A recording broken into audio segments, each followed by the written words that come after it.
Conspiracy Wars. Yeah.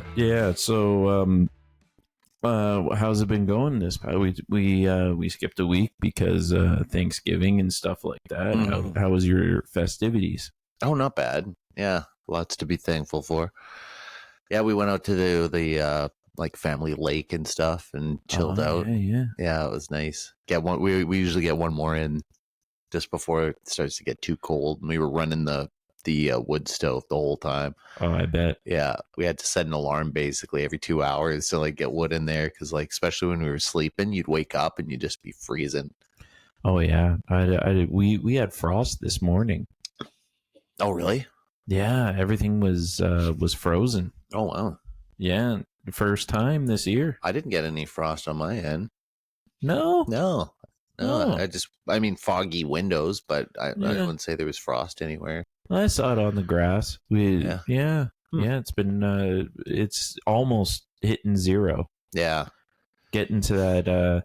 You know what? I was thinking about changing my tires, but no, the weather this weekend is kicking back up to the 20s. I usually like to wait for the first accident of the season. Yeah. As soon as I see one person in the ditch, I'm like, yeah, it's time to get those tires switched. Yeah. So, anyways, what I wanted to speak to you about is this recent Canada-India controversy that's going on. Yeah. Did you hear any of it? A little bit. Yeah, I heard some rumblings of it. I listened to this podcast called The Daily Brief. It's like True North Daily Brief. Mm-hmm. So it's kind of like a 15-minute kind of what's going on in Canada update. Yeah. And they go over a lot of politics and stuff, and they kind of went into a little bit of the story of it and stuff. But give me the rundown. Well, it seems that there was a guy out in BC that was doing some political stuff, and the Indian government didn't like it. And based on now, this is what the Indian government is saying. The Canadian government, or very specifically Justin Trudeau, is going based off of intelligence that was collected by the RCMP. Like, it's not hard evidence, it's just intelligence. Mm-hmm. Did you put us on a trial? Did you go through any motions? All of a sudden, it's kick out these people? So, like, it's a back and forth that could really hurt our trade. Like, I personally don't want to hurt any of the Indian relations. I love Indian people. Yeah, and you're talking people from India? Yeah. The country India? Yeah. So, like we spoke about quite a few times, how these cells of people, like the Chinese people, if someone in China says something, they move an entire Canadian population that has giant sway over our government. Now it's the Indian one. And this guy out in BC that was doing all this political talk, apparently somebody didn't like it from the Indian government and had him killed on Canadian soil. Mm. Is that not terrorism? When was this that the guy got killed? Was it last summer or the summer before? Okay. And so this is where they think that dude from the NDP there, right? Japneet Singh. Yeah, they think he's connected, right? Like that he knows the guy, one of the guys or something like that. He was asked, and okay, here's the dual thing with Japneet Singh. I got to give him a little bit here. He's been whining about the way the media has been going, that he's been getting harassed. It's not like before. It's been getting a little more vicious. But it's also a good point that the world has become more vicious. You know? Like, you got to roll with the times. Like, you're the one in charge to fix these things. Mm-hmm. And you're like, please stop. So that didn't really seem cool, on his part. Especially when he's asked the question, are you involved in this in any kind of way? Because it had to do with the Sikh community. That was a large part of it, was the Sikh community. And, they're loud and proud. You can tell by what they wear. Mm-hmm. Like, oh, that's a Sikh and that's a Sikh. They're part of the community or religion, or they know of it. Mm-hmm. So, Javneet, are you involved in any kind of way? Has anybody contacted you? Is India trying to be the, back and forth, and he just got really heated about it, but he's already heated. Right. So he's got defensive like right off the bat, hey? What's the truth? It's kind of hard to parse that. Like, if he had to choose, that would be the one where he just kind of stood up straight and went, Mm-hmm. I don't know if it's true or what, but I heard that he got like a warrant or something like that out for him in India. Like he's not allowed. Really? Well, I think that he's not allowed to go back to India for some reason. Oh, like because of past problems or something like that. Like I don't know. I have to look into that more. But I thought I heard about that maybe on that other podcast there. But yeah, because they were talking about his ties with this guy who I think is like a known gangster in India, and they're like somehow he knows him, right? There's this like they can connect him in some way, like he knows a guy who knows a guy kind of thing. And so I don't know if that's the relationship that's got him banned or something, and we'll have to look into that more.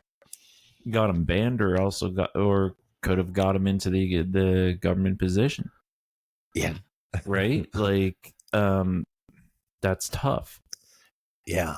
Well, I think the guy, if we're thinking about the same thing, but I think the guy who they think carried out that assassination, like I think he was over here on a student visa or something, basically. Yeah. Like he was loophole in the system, and he kind of had some help, And the RCMP believe that was that had Indian government ties, right? Or what do you think?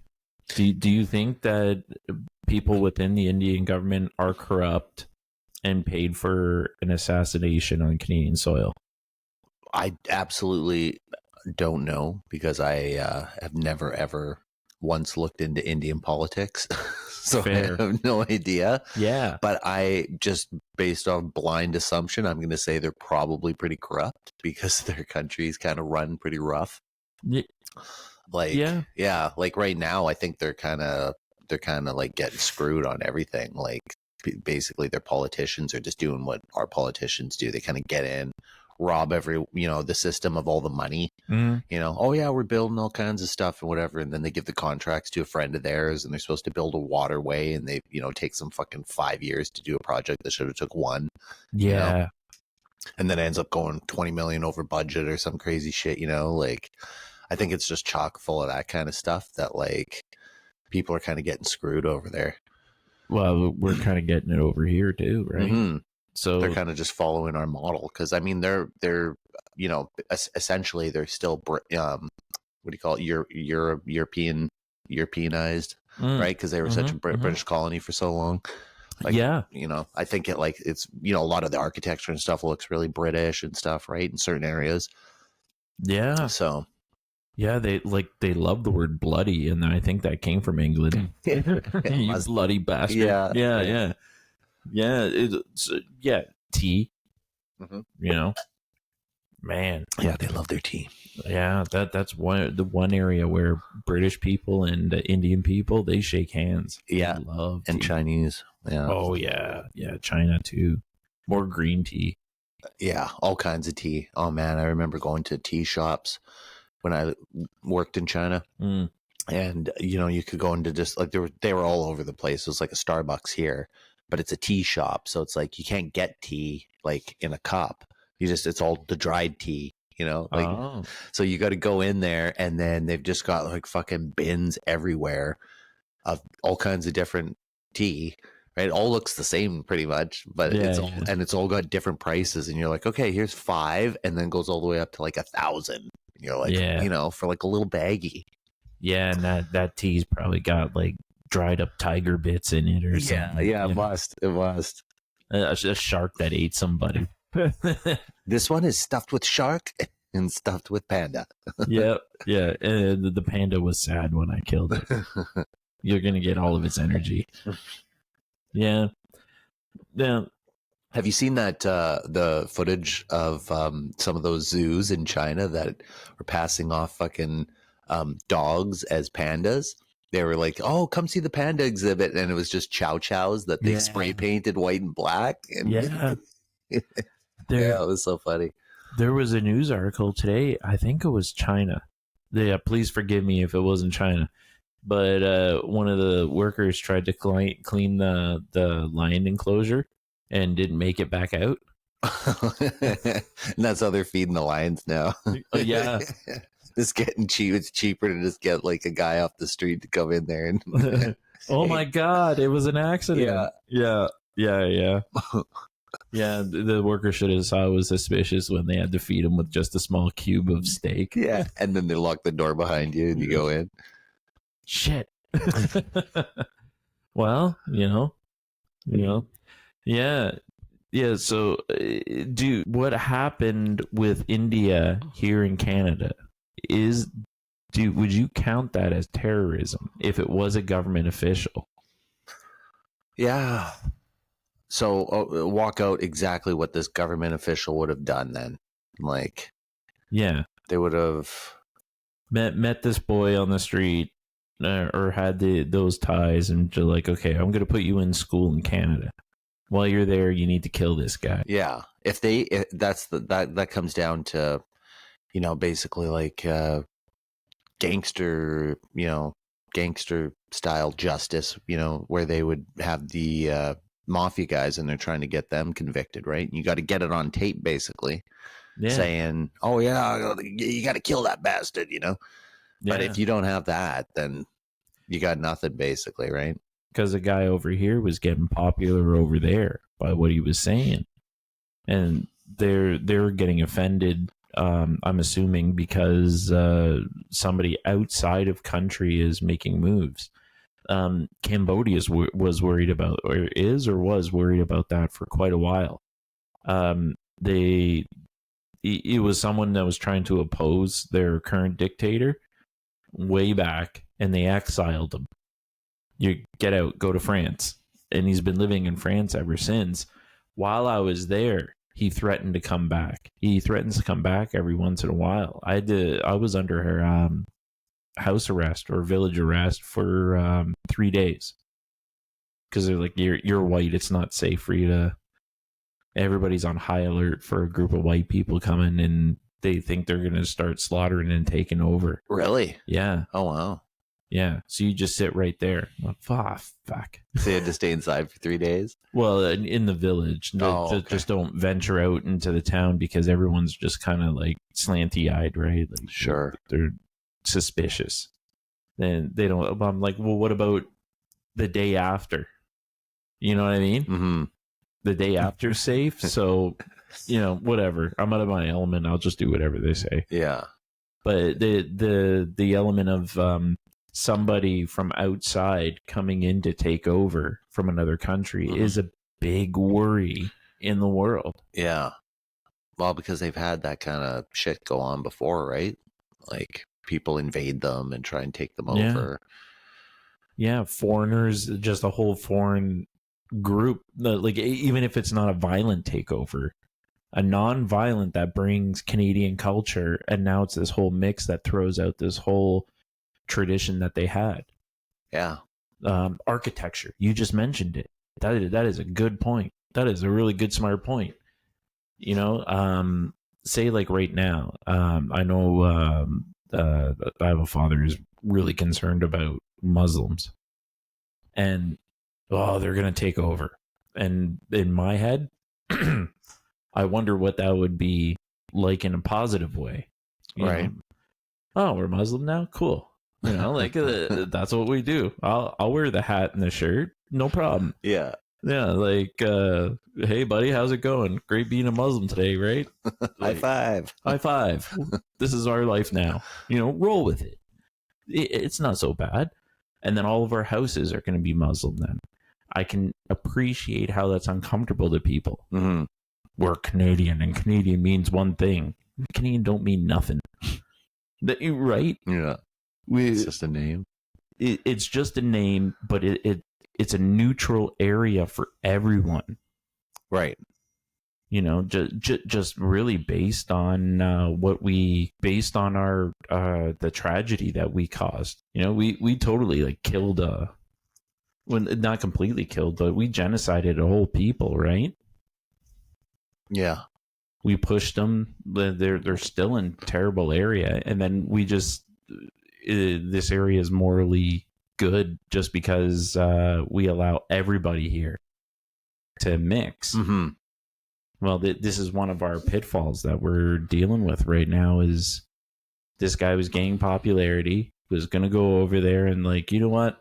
We're going to have little Canada in here and we're going to make some changes for the better. Mm-hmm. Some people start losing some money and you know what? Go over there and kill him. But that dude's a Canadian citizen. Yeah. Any way you slice it, he's a Canadian citizen. Yeah. That's technically terrorism. Yeah, it's quite the murky line. Yeah. So right now there's Justin Trudeau lost 4 cabinet ministers. Yeah, right. And connected with, like, I don't know if it's connected with this, but I've come across a few news articles, one of them being from India. So I'm taking that with a grain of salt, saying it's all him. Mm-hmm. He's the one that's pushing for fuck India, kick out their diplomats, which like that's unheard of in the world. You know? I heard about that. Yeah. I think like they gave them like 2 days to pack their shit or something and leave. Yeah, like be out of here by sundown. That's like almost war, you know? Yeah, pretty close. But it wasn't exactly terrorism, was it? It was terrorism light. Yeah, you know, it was their people dealing with their own. If let's just say Heritage Scotland, if someone came over from Scotland and wanted to kill me for the shit I was doing over to Scotland, I'm pretty sure people around me are going to look and go, well, it was all kind of self-contained in there. Mm-hmm. It wasn't against Canadians. There wasn't any kind of threat to Canada at large. It was just a threat to that guy. Yeah. So, yeah. Yeah, well, so, I mean, like, the Kennedy assassination or something, is that terrorism? Does that count as terrorism? Well, they left it murky until the time. Well, let's say recently. Let's say it was Oswald even, right? One guy or whatever. They have a name of the real person, eh? Of the shooter? I'm pretty sure they have that out and solved because and it was accidentally connected with Nixon, just as it played out and everybody suspected, like it was true. I think there's something that came out in the last little while, like that somehow there was a CIA agent that was connected or something. Right. Yes, exactly. And he was like, "Oh, I didn't think about reporting it for a couple of years." It sounds like it, might be a fanciful story. And a little bit of a fanciful story, but also kind of connected with Cuba. Yeah, everything seemed connected to Cuba for that assassination. Yeah, and with the CIA and the mafia, and then all of them mixed together. And yeah, like Oswald was doing stuff in Cuba or with Cuban rebels or something like that. They were trying to do something with Castro. Howard Hughes. Yeah, actually, he was connected. Hey, Howard Hughes was connected. That's so. I don't know. That brings a smile to my face. Yeah, for some reason, I think of him as dead by that point. When did he die? Who? Howard Hughes. He died like around the Kennedy assassination. He wasn't he? He was the movie guy. Movie / yeah, CIA guy. Yeah, / what do you call it? Aviator. Remember that movie, The Aviator? Yeah, Pretty in Pink and all of that. He made those movies, but he was also like the serious CIA guy. Oh no! That do I have it mixed up? Yeah, you got it mixed up. Fuck, I like that. Howard Hughes is the billionaire, Remember, he was Leonardo DiCaprio in that movie, and then he was like a recluse. So that Simpsons did that one when Mr. Burns was crazy and like putting his feet in the boxes and grew all his hair out. That was Howard Hughes. But yeah, no, the guy you're thinking of is that was from what was that fucking movie? Yeah, he was the Gong Show, the guy from the Gong Show. Oh, he was on TV. He created that TV, the Gong Show. Yeah. And then I remember that they would do things as part of the prize, like you're going to sunny Alaska, and then it was like a joke prize basically for the winners of the show, right? And they'd be like, "Oh, Alaska," and they'd take him up there or whatever, and they'd be like, "Why are we here?" And he would be that chaperone. And then up there would happen to be a diplomat or something like that, and he would fucking kill the guy, and then like they would take off. Wow. Yeah, that's what he claimed in his book. Yeah. Which was Confessions of a Dangerous Mind. I think that's what it was. Oh, I'm gonna have to check that out. Yeah, with Sam Rockwell played him, I think, and then George Clooney played like a CIA guy that got in contact with to hire him. That was like, "You're going to be our secret agent." Yeah.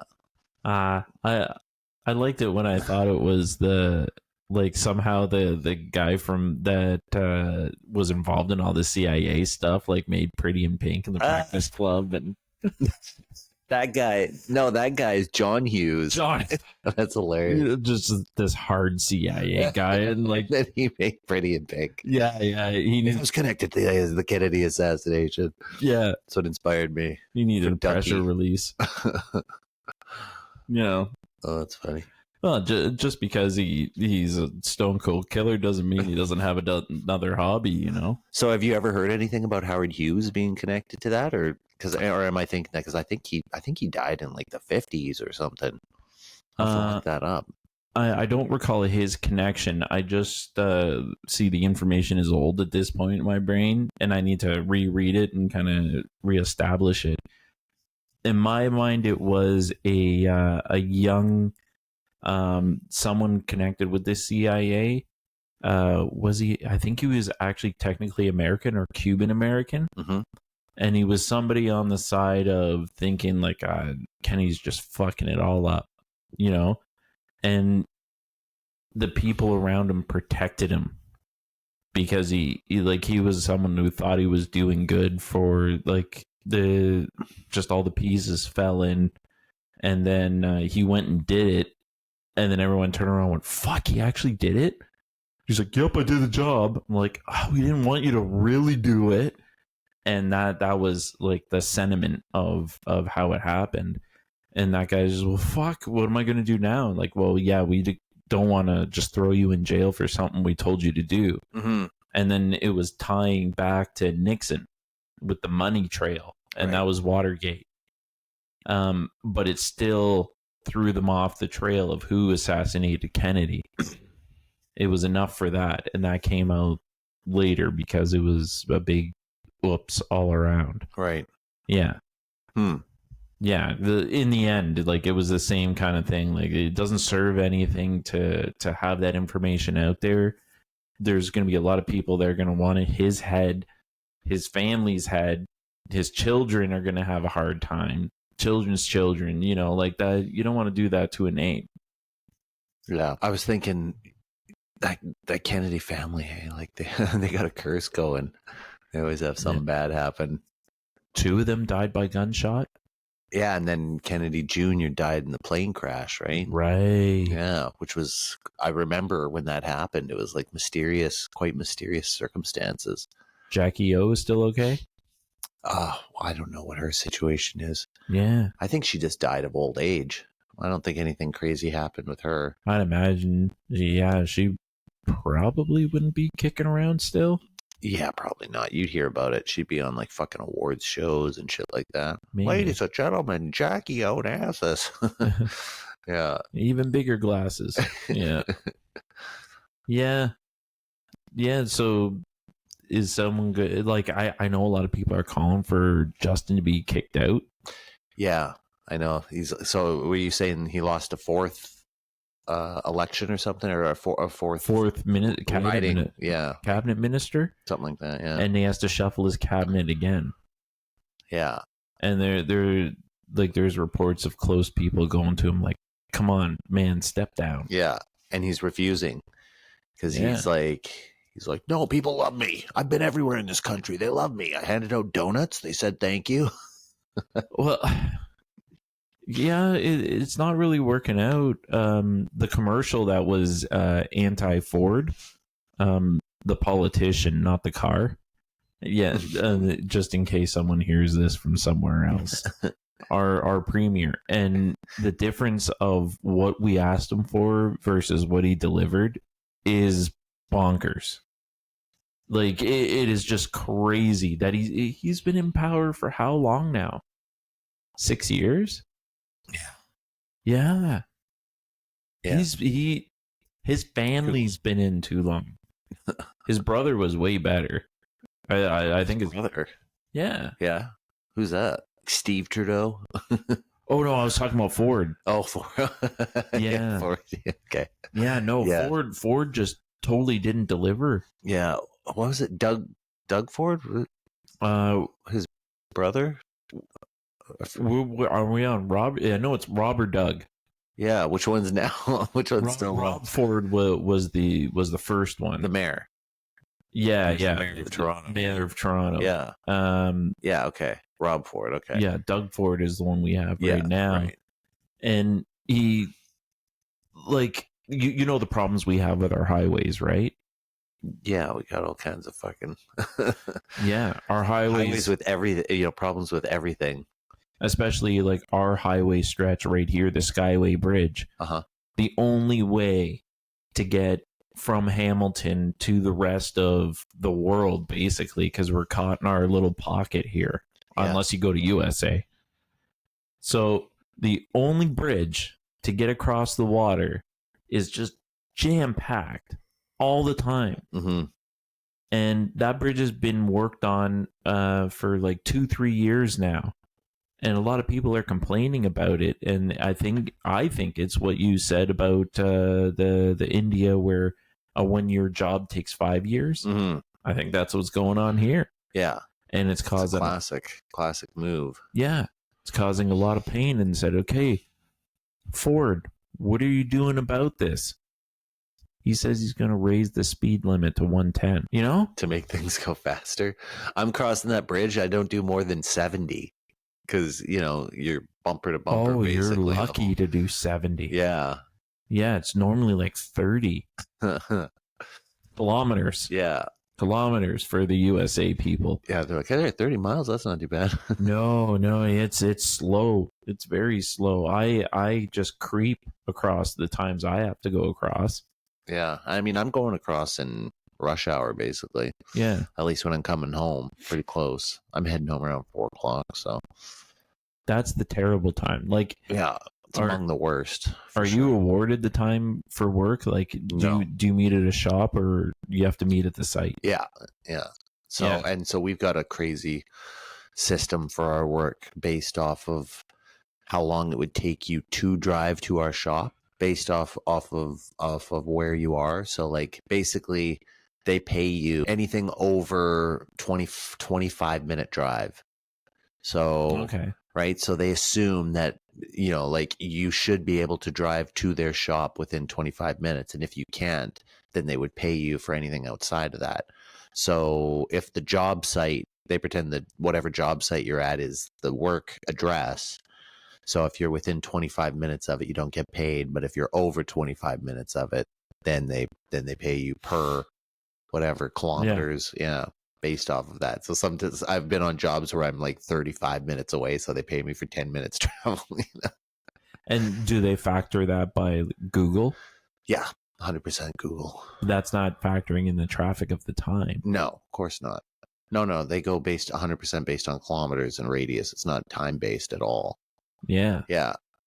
Yeah, that's really screwing you hard. Yeah. No, it goes based by kilometers, like. So it wasn't necessarily 25 minutes. They probably check at like 10 o'clock at night or something. Yeah. So, yeah. So each and every day that they don't fix that bridge, it's delaying that on you. Mm-hmm. It's making my life harder trying to get to my office. Yeah. I got an extra 15 minutes on my drive home. Basically, it's double because it takes me about 19 minutes to get to work in the morning. And I leave at like 5:30 in the morning, right? So there's like barely any traffic. There's quite a bit of traffic, but there's not a whole lot, because I'm able to do 110 on the highway across the bridge. Yeah. But coming home, then it takes me, anywhere from 31 to 40 minutes based off traffic, right? So it goes from 19 minutes to fucking 40 in a worst case scenario, which happens usually once or twice a week at least, right? All it takes is one fucking fender bender on there. Oh my God. And then they fuck it up for everyone. So many. Yeah. So many. Like way more now than I've ever experienced in my lifetime. Yeah. On that highway. And I have been going across that highway my whole life. A lot of bad drivers. Nowadays, I don't know what it is. Just recently, the whole highway was shut down. It was the Lincoln Alexander Parkway. That thing's always fucked. Never was. Never was. No, not up to a point. Well, it's like since I've ever been here, which has been about 10 years now, I guess, maybe just a little over. But that when I first got here, that link was like always so slow. I would have to take that to get to a job that I was working originally. Oh yeah. Actually, I was living up there. That's what happened when I first moved here. I was staying at a hotel for the first like month. I was just at a Super 8, and it was up on by Lime Ridge. Yeah. So I was taking the highway there, and it was always fucking packed. As soon as I hit it, just bumper to bumper, and I'm just like, fuck, like I'm trying to get to work, and it's like, adding 20 minutes on, and I'm calling in. I'm going to be 20 minutes late. That link used to be a street called Lime Ridge Street. Really? Believe it or not. Yeah. Wow. Yeah. It's just a big street, hey? I remember being a kid, and when they're doing construction on it, we were all like, yeah, taking our bikes, no cars, and just that golden day or two when they just paved it, right? But they haven't opened it. Yeah. So you got like a whole couple of miles. Well, the construction workers didn't care because it was bikes, right? Yeah. Like we're not ruining anything. Mm-hmm. But we're enjoying the fuck out of that shit straight away, like no worry. Just zooming all over. Like, when are you ever going to get to do that again? Hey? Making great time. Getting all over the city, man. Yeah. Loving it. Wow. Yeah. Yeah, that would be cool. Oh, yeah. Yeah, I used to bike everywhere around this city. Bike, bus. Like, there was nowhere that... which is not a great thing, but no, I'll go everywhere from a young age, and as you well know, that's not great in this city. There's a lot of interesting places. Yeah, and that's where I live. The interesting places. It's gotten a lot better, a lot better. Yeah. It has and it hasn't. I mean, now, notice that fucking shift in homelessness, right? Yeah, that's a whole other side and aspect to it. Yeah. And a whole other thing to say to the Ford government, how come you're not cleaning that up? Yeah. Like they need something in place for that shit. But because this podcast is a conspiracy theory and just kind of like that, leaning that way, I'll share a hometown story of the street I grew up on. As we're close to Halloween as well. Ooh. Yeah. Nice. So there's always somebody who makes a claim. And I was at a Halloween party once where someone did make this claim out loud. They just bought a house on Maplewood Street. Maplewood is over by Gage Park. Yeah. Okay. That's my zone. Yeah. So you're well aware of it. I was for quite a few, from birth until a few early years, I forget when, Maplewood and Balsam. I was right on the corner there. And on Maplewood Street, one of the houses was an Italian woman who lost her son to something. Might have been drug addiction. Who knows? Mm-hmm. Point is she lost her son. And she already had mental health issues. That sent her right over the edge. Like, she was just distraught over losing her son, and just was a menace in the neighborhood. She believed that the soul of her son was inside of a little blonde kid, and she killed the kid. Oh no! Stabbed him to death while the sitter was walking the kid in a wagon. No way. Yeah. In Hamilton? Here? On Maplewood. Wow. Yeah, back late 80s, early 90s, something like that. Yeah. So she just went crazy and someone was walking their kid by? The sitter. Yeah, the sitter was a 12-year-old girl. Oh my God! Imagine that in a wagon bringing the kid home, and oh my God, the people at the party that claimed to have bought the house that the woman had, moved the board and found the shrine to the sun in the back of the closet. Oh my God! Yeah, that's how they found out about it. Yeah, like they never really knew why she did it. Like, and then they found the shrine, and no, like, I think shit. I think they already did, because I think this story is extra noted because it was around that time that was the event that made it possible to commit someone like that isn't your family or something like that, or to call and get mental health, like, hey, this person, we got to do something about it, and then they will come in and, you know, assess and kind of help out, because you can't have someone that's known not well and living alone at home, right, just to kind of have their own mental illness feed itself. Yeah, that's what happened in this case. That law has since been changed, though, I think, right? I don't know how that law has actually gone. Knock on wood.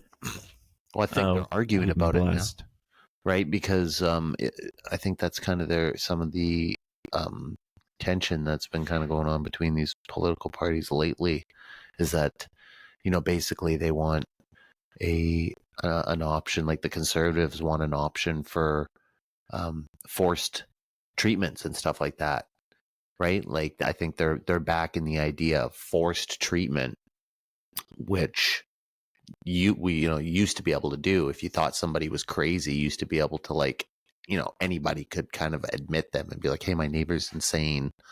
And then somebody could come over and assess it and then say, oh, you need to go to an insane asylum, and then put them away, right? And they're like, no, I'm good.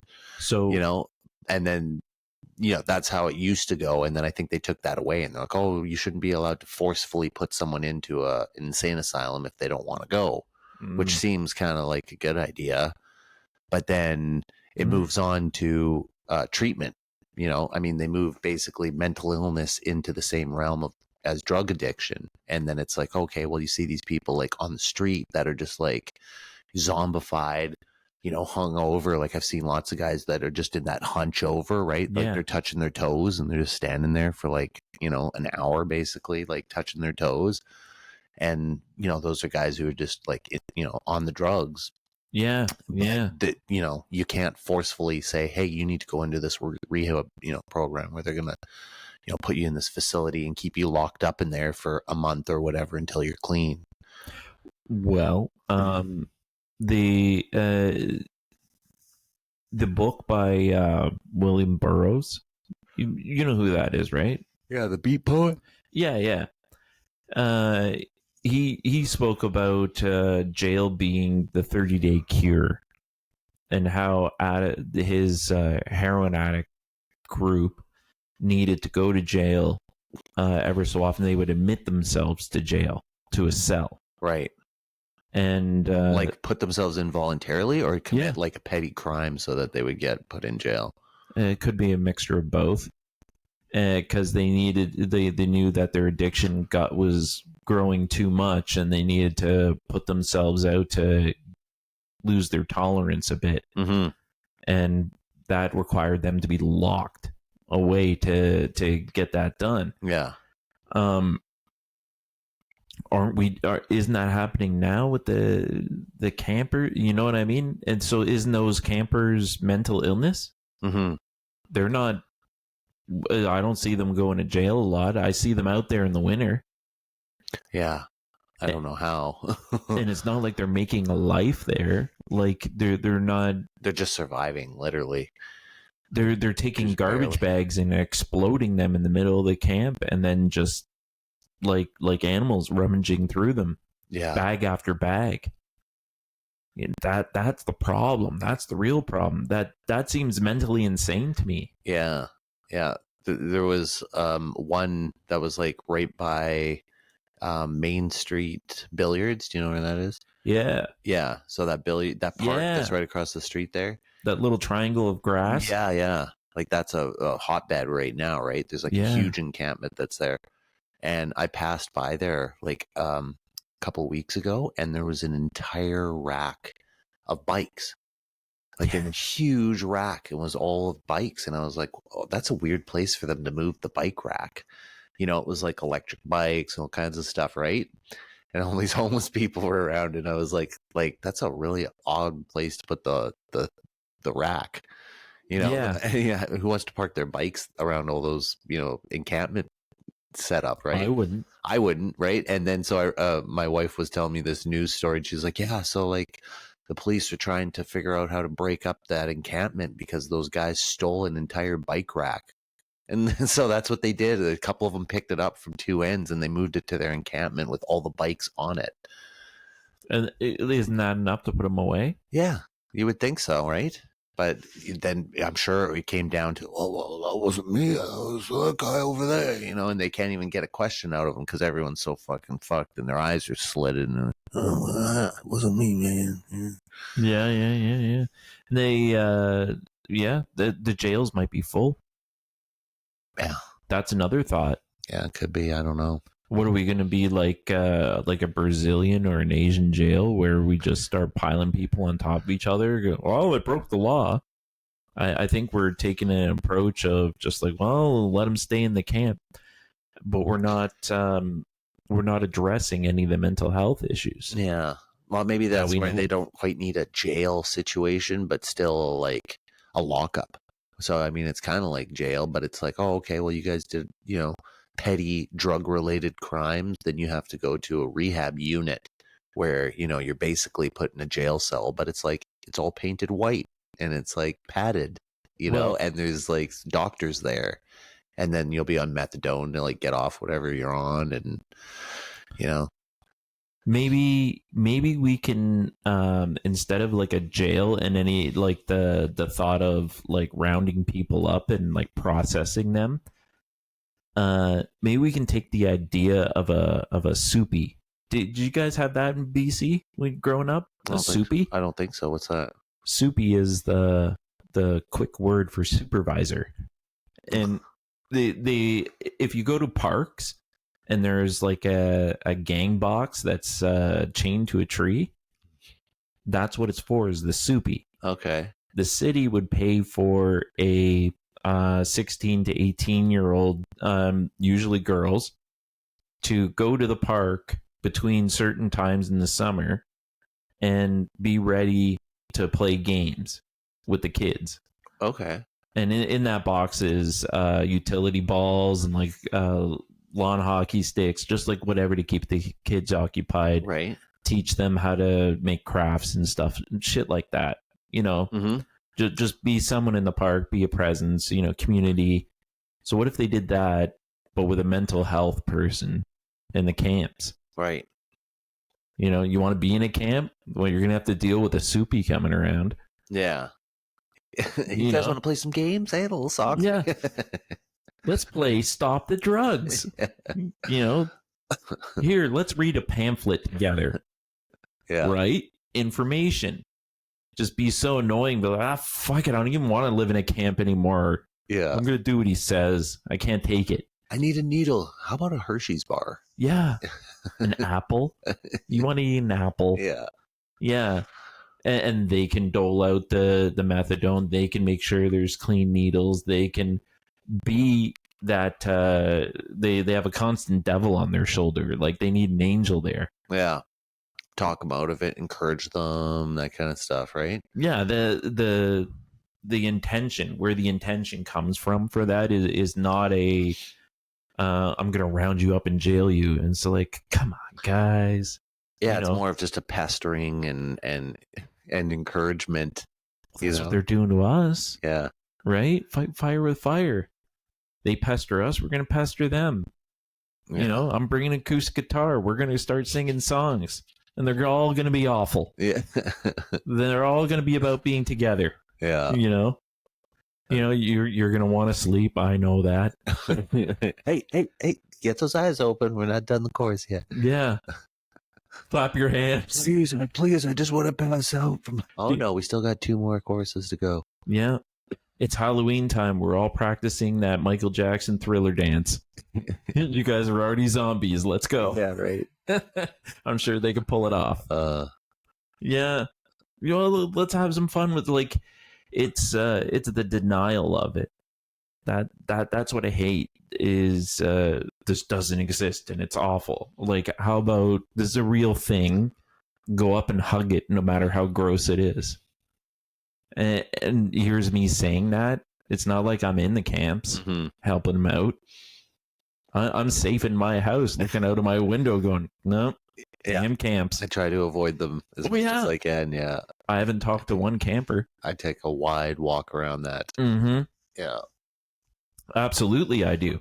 I can't believe there's this little park right by my house that I always take my kids to, and there is not a single tent there. And I don't know how. It's got a nice big open field there, and there's actually a needle depository and a water fountain and all kinds of stuff that they would want, but there's not a single tent there. So I don't know if they've been chased out or something, maybe by locals. There's a needle depository? Yeah, in the park. Right in the park. See, that's where I agree with a lot of people are against the safe injection zones. Yeah. I'm for them. Well, they're good and they're bad. I mean, it's bad in the sense that then people are there with needles, and then you just got to hope that they're on, good behavior, basically. They're going to throw those needles out. I mean, I know that basically every parent that goes to the park usually does a sweep to make sure that there's nothing fucking laying around first, right? Yeah, that could be anywhere. That, even if you're in an affluent neighborhood. Yeah. And you're a parent, still sweep. It don't matter where you are. Just make sure no one was shooting up under the slide. Yeah. Yeah, you could be anywhere and someone could be doing that. So you got to keep your eyes peeled for that kind of stuff. Mm-hmm. But it is disheartening when you find it. Yeah, every once in a while you hear oh no, some kid was there and got poked by a needle they fucking picked up, or running through some gravel and fucking the needle stabbed him in the foot. And I'd be freaking the fuck out. Yeah. Are you okay? Or do you feel anything? I'm taking you to the hospital anyways. Put that spot in warm water. Hopefully it leaches some of that poison out of there. Yeah. I know you'd be doing anything you can, but it's a fucking crapshoot, right? It could be hepatitis B or fucking any number of shit. Oh, at the very least, that's. Although I guess most people are immune against it, right? I think you get a hepatitis B shot as soon as you're born. It's on the vaccine schedule, I'm pretty sure. For A and B, I believe C comes later. Yeah. And then you still need you still need more. I needed more. Yeah, no, that's just the first one they give you is B. I don't think they give you A or anything. Like when you're born, they give you a B, hepatitis B. Before I went to Cambodia, I needed an extra hepatitis shot. Yeah, well, I think what you need to do is get the A when you're going abroad like that, and then it tends to come with the A-B combo. It's like Twin Rex or something like that. Yeah, it's hepatitis A and B, Yeah, that's that. But you get coverage for B when you're born, pretty much. So. And then while I was over there, I can clearly remember at least 3 people that were close to death from hepatitis. Really? Yeah, locals or other people that traveling. One's my sister-in-law. Oh, really? Yeah. Like currently, or that? Yeah. Oh my God, I can't believe she's still alive. Oh my God. Like, from hepatitis? Yeah. Really? Yeah, and what is hepatitis? I don't even know what it is. Liver disease. Oh, okay. It attacks and scars the liver up, and creates cirrhosis of the liver. Oh, okay. That's how my grandpa died. Liver problems, eh? Cirrhosis of the liver, yeah. Yeah, yeah, and then towards the end, you can probably remember the jaundice. Yeah. The yellowing. Oh yeah, yeah, yeah, yeah. Yeah, there was one guy. He already, because the country is a mix of Indian and Asian. Mm-hmm. So this guy already had his look was leaning Indian, but his eyes were so goddamn yellow. Oh shit, man, you got to be close. Oh no. Yeah, lady with edema, like the huge little African kid stomach. Right. Yeah. Yeah, and she showed it off. I'm not very far behind. Look at me. Like, oh my God. Wow. Jesus. Yeah. The hepatitis is just ravaging that village. Oh my God. And so how? Which one is it? C or A or B or? Well, whatever. Their livers are dying. Yeah, whichever hepatitis or whatever liver disease is going through there. They're all different. Yeah, they all affect you differently. They're throwing up black when they hit that point. Jesus. Like, it's past the point of no return. That sounds like that. I think it's Ebola, basically. Isn't that what basically just melt your organs on the inside and then you vomit them up? I think that's what that does to you, basically. Yeah. We've spent a lot of money on extra doctor stuff for her name is JJ. That has the problem. Mm-hmm. And she stopped that and was going herbal, and now she's still healthy. Oh wow!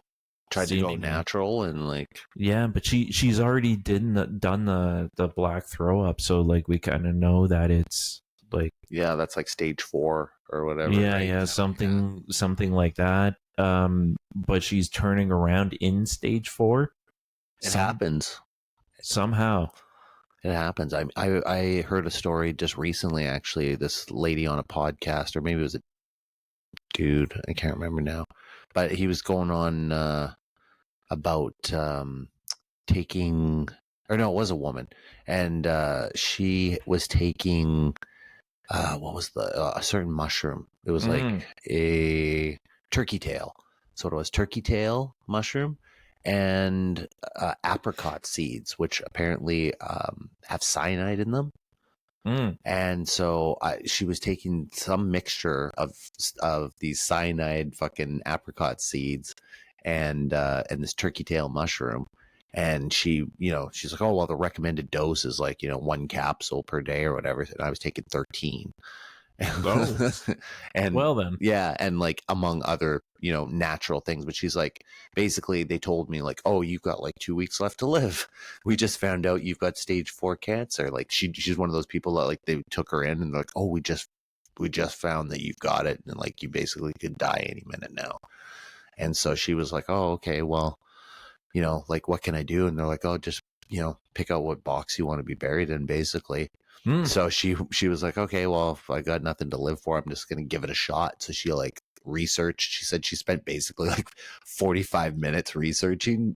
And she was like, yeah, basically after that, I was pretty straightforward about oh, if this is your problem, this is your best solution. And she was like, okay, well, that seems pretty straightforward. I'm going to give it a shot. And like I said, she just overdosed on it, right? Because she's like, oh, well, if it says only take 1, I'm just going to take the whole bottle basically, and just might as well. Yeah, what's it going to do? And sure enough, she's like, fuck, I was still alive after the 2 months, and then I go back in there and they checked it and they're like, oh, okay, so it's actually started shrinking. And then she went back in there 1 year later, and they couldn't even believe she was still alive. And they're like, yeah. Wonder if there was something to do with the seeds. like the combination Yeah, of the both of those cyanide. things. Yeah, she did the Yeah. research. She's like, I researched into it, and there's all kinds of forms about naturally beating cancer and stuff like that, right? And so she Yeah. was like, that this combination. It was literally a guy wrote a book about it, and it was called like the Apricot Miracle or something like that. I forget, but she read this guy's book, and she was like, oh, like that's going to be the path for me. See, that's fucked, and I kind of believe it. People in the Amazon and just like, what's your problem? And then they pick some leaves and some mushrooms and they make a paste and you drink an awful tea and then you're better. Mm-hmm. How? Yeah. Well, I mean, they've been doing it for, hundreds of years, right? Where you just like, oh, you're sick? Here, eat this leaf. Dead. Okay, well, next time that happens, Yeah. eat the leaf to the left and we'll see what happens, And then over 1,000 times they Yeah. found the right ones. They Yeah. figured it out. Well, that seems almost impossible though, right? Like, that seems like almost beyond trial and error, Yeah. I guess not everything would kill you, right? A lot of it would probably just make you really sick. Well, But still, like, how are you going to know what's, making you any better? I mean, if let's just say you had some sort of cancer. This is like Stone Age times, right? You got some sort of like, ailment or whatever. And your village elder comes over and he's like, oh, we'll make you this fucking tea or whatever. And so, we need some herbs. And, they go out and they're like, oh, okay, well, we'll try this one and that one. And then they actually find the miracle cure. And they fucking grind it up and then they give it to her and then she drinks it. And it's like, okay, well, technically she'd have to drink that every day for a year, right?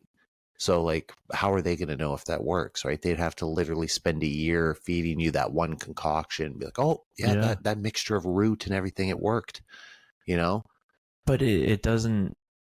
It seems beyond everybody's trial, different though. Yeah, right. So I mean, but the combination, like the amount of combinations that you'd have to do, it must be in the billions, right? Oh, a little of this, a little of that, to actually come up with medicines.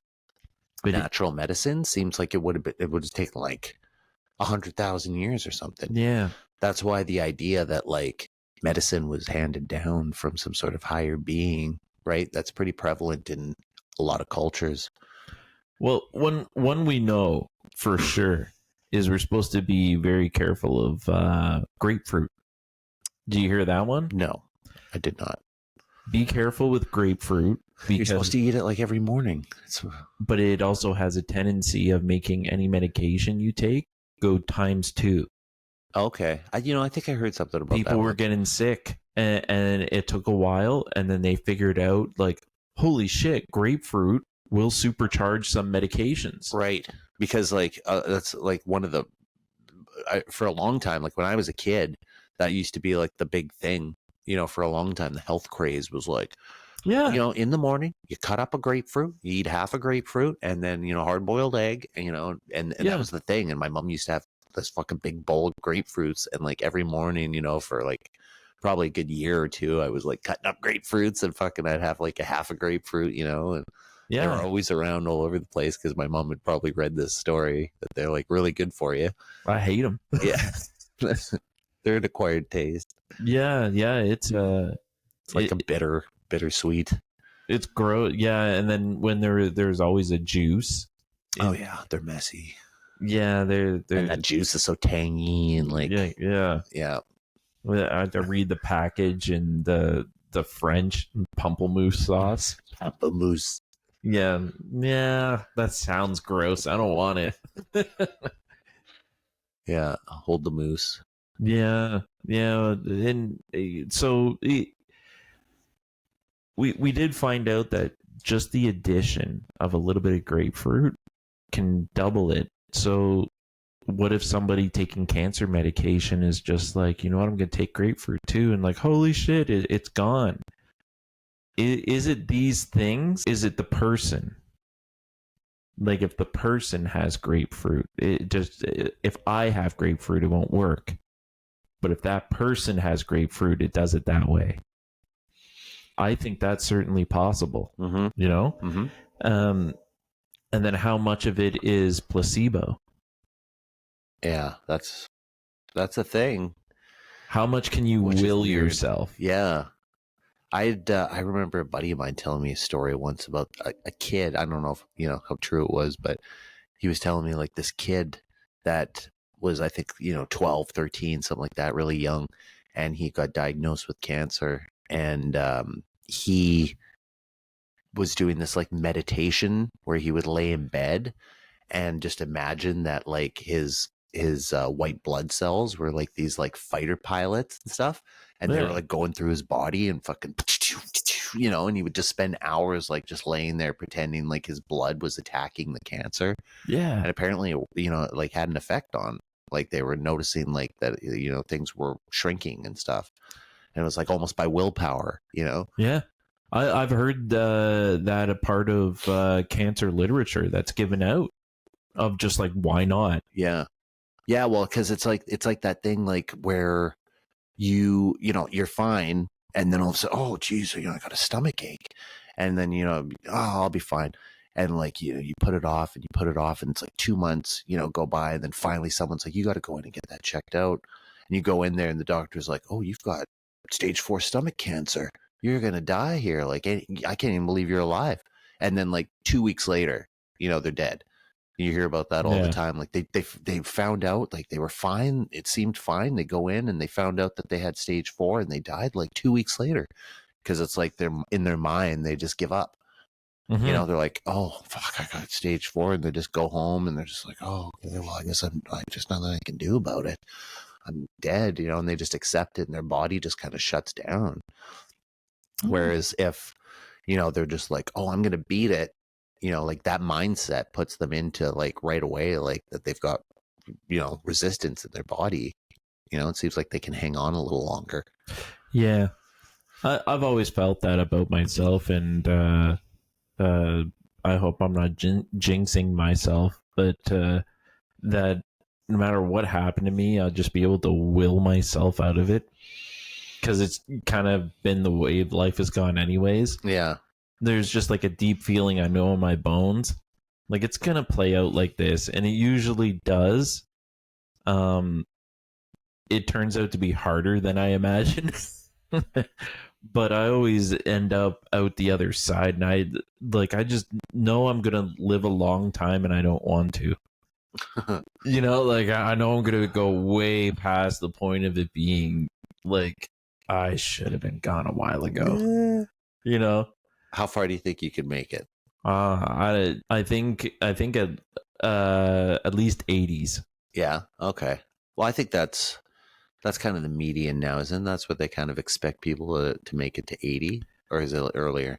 Well, they have a real speculation nowadays on when that's not going to matter. And I think it's going to be your children's generation, not so much us. We'll make it to like 80s or something like that, or maybe we'll actually hit the new technology of immortality, which is supposed to happen pretty soon. Mm-hmm. Or at least like the nanobots that fix you, and there's no more cancer, no more any of that shit. We're pretty close to it. Pretty close. It's interesting. They've always kind of said like, oh, like it's been a graph like this, right? People used to die really early. Like say you were a caveman or whatever, right? You would have probably died when you were 30 or something, right? And then like as medicine got better, our expectancy's gone up like that, right? Like a hockey stick kind of chart, right? Going straight up. But there's like a lot of reports in, old literature and stuff from like the, 17th, 18th century of like lots of people living to well into their hundreds, and the high hundreds, like supposedly people of like, oh, this man claims to be 123, Well, I've always taken that as bullshit, because when they show like those like marble busts of people from old times, like really old Greek, like the oldest people we know, Plato or so. Plato and Aristotle, and like, look, here's their marble bust, like, the from the chest up. Mm-hmm. They look fucking ancient. What, that dude's like 20 to 30 years old? Yeah, right? Get fucked. There's no way. He was like 80 or something, He was an old fuck. All of them. Yeah. You don't get a beard like that from being young. Yeah, there's a couple young ones, and I think those are the ones that usually, like in history, were known to have died young. Like I think anything of like Alexander the Great, he's always young. Well, yeah, those kind of things, he right? did die. Well, like, yeah, we knew he died young, and those busts were young. Same with a lot of the Roman emperors. Yeah, all of them were young. Pretty young. They didn't make it too far. That could be vanity. Caesar was old. Yeah, he did. Didn't Nero? No, I can't remember how old he was. He got up there. He wasn't like killed right away. Nero hung around for a while before he burned it to the ground. Yeah, well, I mean, I don't even think he was emperor until he was probably in his like 40s or something like that. So, Marcus Aurelius. Yeah, I think he was probably in his 40s. He retired, I believe. He retired from emperor and like he lived out a long life. Yeah, writing poetry and shit. Yeah. Yeah, he's actually seen as one of the greatest men alive. God damn it. In history. In history. Yeah, he was one of those people that conquered everything and then like still like had a philosophical journal. Like he was one of those all-round warrior kind of thing. You know, that ninjas and samurai all aspire to be. Yeah, like that dude that wrote that book of the Seven Rings or whatever. Yeah. That samurai dude. I forget his name. Art of War, Shang Tzu, something. No, yeah, that's Shang Tzu. Or is that the dude from Mortal Kombat? I can't remember. One of them. Yeah, they all sound pretty similar. Yeah, that's Shang Tsung. That's at least my ignorance, you know. Not knowing Chinese names that well, but I'm trying. Yeah, it's hard. You get them mixed up easy. Although I find like the easiest to differentiate is probably Japanese and Chinese, you know, but then after that it kind of blends in pretty good. Like a lot of Japanese is closer to Korean, I think, or maybe it's Chinese. Oh yeah, it's closer. No, Korean and Japanese crossover quite a bit. Yeah, and it's not unpleasant. Like Korean people hate it. They were taken over. That's the Japanese culture. Oh, that's right. So South Korea, anyways. Yeah. That's why Korea is just like Japan 2.0. It really feels like that because they still took it and made it their own.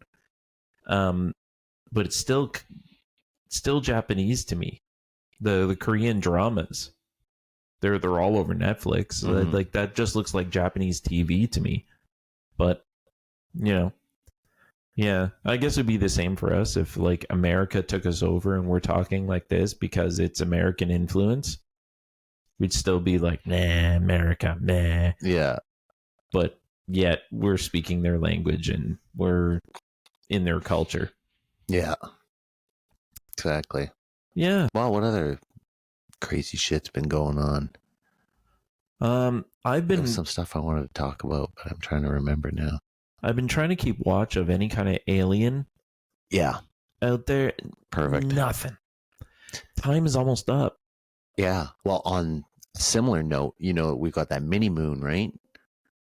That mini moon that's in our orbit right now. Oh, I heard about that. Yeah. So it's all of a sudden there is all these stories. First of all, they didn't know this thing was coming. So it didn't seem like it because there was no talk about it. And then all of a sudden there was all these stories like, guess what? We're getting a second moon, but it's only going to be for 2 months or something like that, right? And like you can see it sometimes at night. Like it, it just looks like a bright star, I think. You gotta know where to look for it. But so right off the bat, they said that it was 33 feet. That was the estimation for its length and whatever. And so you're thinking right away, you're like, okay, there's the Masonic 33 off the bat, right? So you're like, okay, so there must be something weird about this. So there's a number of independent astronomers who have been looking at it, and it's nowhere near 33 feet. They said it's over a mile long, this thing. To like independent measurements of it. So kind of speculating that a signal is being sent out?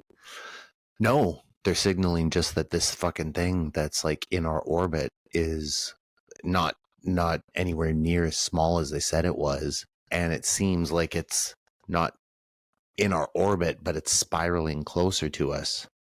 So no, So like by like December, when they're saying this thing is supposed to be leaving our orbit, some people are running simulations and saying like if it keeps going in this pattern, it very well could just spiral in and then eventually impact us by December. ooh, Yeah. do they have an idea of like which side? I don't think so, because this is just independent astronomers doing it right now. If you check NASA and all that, you know, all the mainstream talk about it has all been just, oh no, it's just this mini moon that's just going to be, it got caught in Earth orbit and it's going to be leaving in a couple months when it finally gets flung out. Like it'll get slingshotted out by our gravity or whatever, right? But these, right off the bat, they're like, oh yeah, this thing's only 33 feet long. And then people are checking it and they're like, oh, okay, it's actually 1.6 kilometers long. Like, so some missed opportunity here if they don't do anything. And you would hope in this case that Elon would step up to it. One, test out sending it away. If they think it's just going to orbit around us and slingshot away, just put a rocket on it just to see if you can do it. Intercept something that big and send it on a different trajectory. Yeah. Well, when it's this close though, it's a little scary because, like, I mean, if you fuck up, then all of a sudden it goes from like slingshotting out to colliding into us for sure. You know. Well, you got to be able to do it when it really matters. Yeah. Pretend it really matters. Well, right now they're saying that there's no threat. They're like, oh, there's no threat. It's just in our orbit and it's going to leave. That's what the mainstream narrative is saying. So here's scenario number 2 of something we need to practice as a species. Catch it. Yeah. If you're going to bring it down gently. Still put the rocket on it. It's going to come down here. Yeah. Turn the rocket on when it starts entering. Superman style, like head on fucking. Exactly. Yeah. And let it just kind of boom. And then now we have a new mountain and start studying the fuck out of it. And mining the shit out of it. Cut it in half. Yeah. Do all of that. There it is, right there. Oh, there's a second moon in our orbit. Push it on the moon, you know? Just push it on the moon and start mining the crap out of it. It's probably got a gold heart in the middle. Oh yeah. You know, they say like one passing asteroid has more gold in it than all of Earth combined. I love it. Like way more, you know, and it's so I secretly think that's Elon's plan. I think he wants to get into space and he wants to fucking be the first person to mine an asteroid, right? He's learning the Boring Company, like mining underground and shit like that. You know, like if he fucking has a spaceship that could land on a fucking asteroid and then they could mine it. Oh yeah. He would be the richest person in the entire universe. Yeah. You have unlimited gold supply and like all kinds of whatever else is on that asteroid, right? Like even if you brought it down and fucking whatever they need, right? Using all that shit, like we need lots more lithium. Yeah. So then screw all these wars and all of that. If we could just bring one of those down gently, you know, like you said, a new mountain, and then just fucking new mountain out of that. Yeah, that it could be the Musky Mountain. Musky Mountain. Yeah, we could write a song about it called the Musky Mountain Hop. I wonder about, you know, other, you know, shit like viruses and stuff like that, you know, space viruses. There's something else. It turns out it's some kind of weird space insect hive. Yeah. Lands down and they all fly out of it. You move one big gold nugget and then this fucking beetle comes out and then like a whole bunch of them swarm out like a... Oh no, everyone! They're flesh eating. They're like piranhas with wings. Oh, I just bought the new Alien movie. Oh yeah, that Romulus. Yeah, yeah. Is it any good? Have you watched it? Like half an hour of it. Oh, okay. I went and did something else. You know, the perils of being an adult. Yeah, there's always something else to do. Yeah, you can never complete anything. Did you get it on Blu-ray or something? Oh, I'm all digital. Apple. Oh, okay. So Apple, try this one on.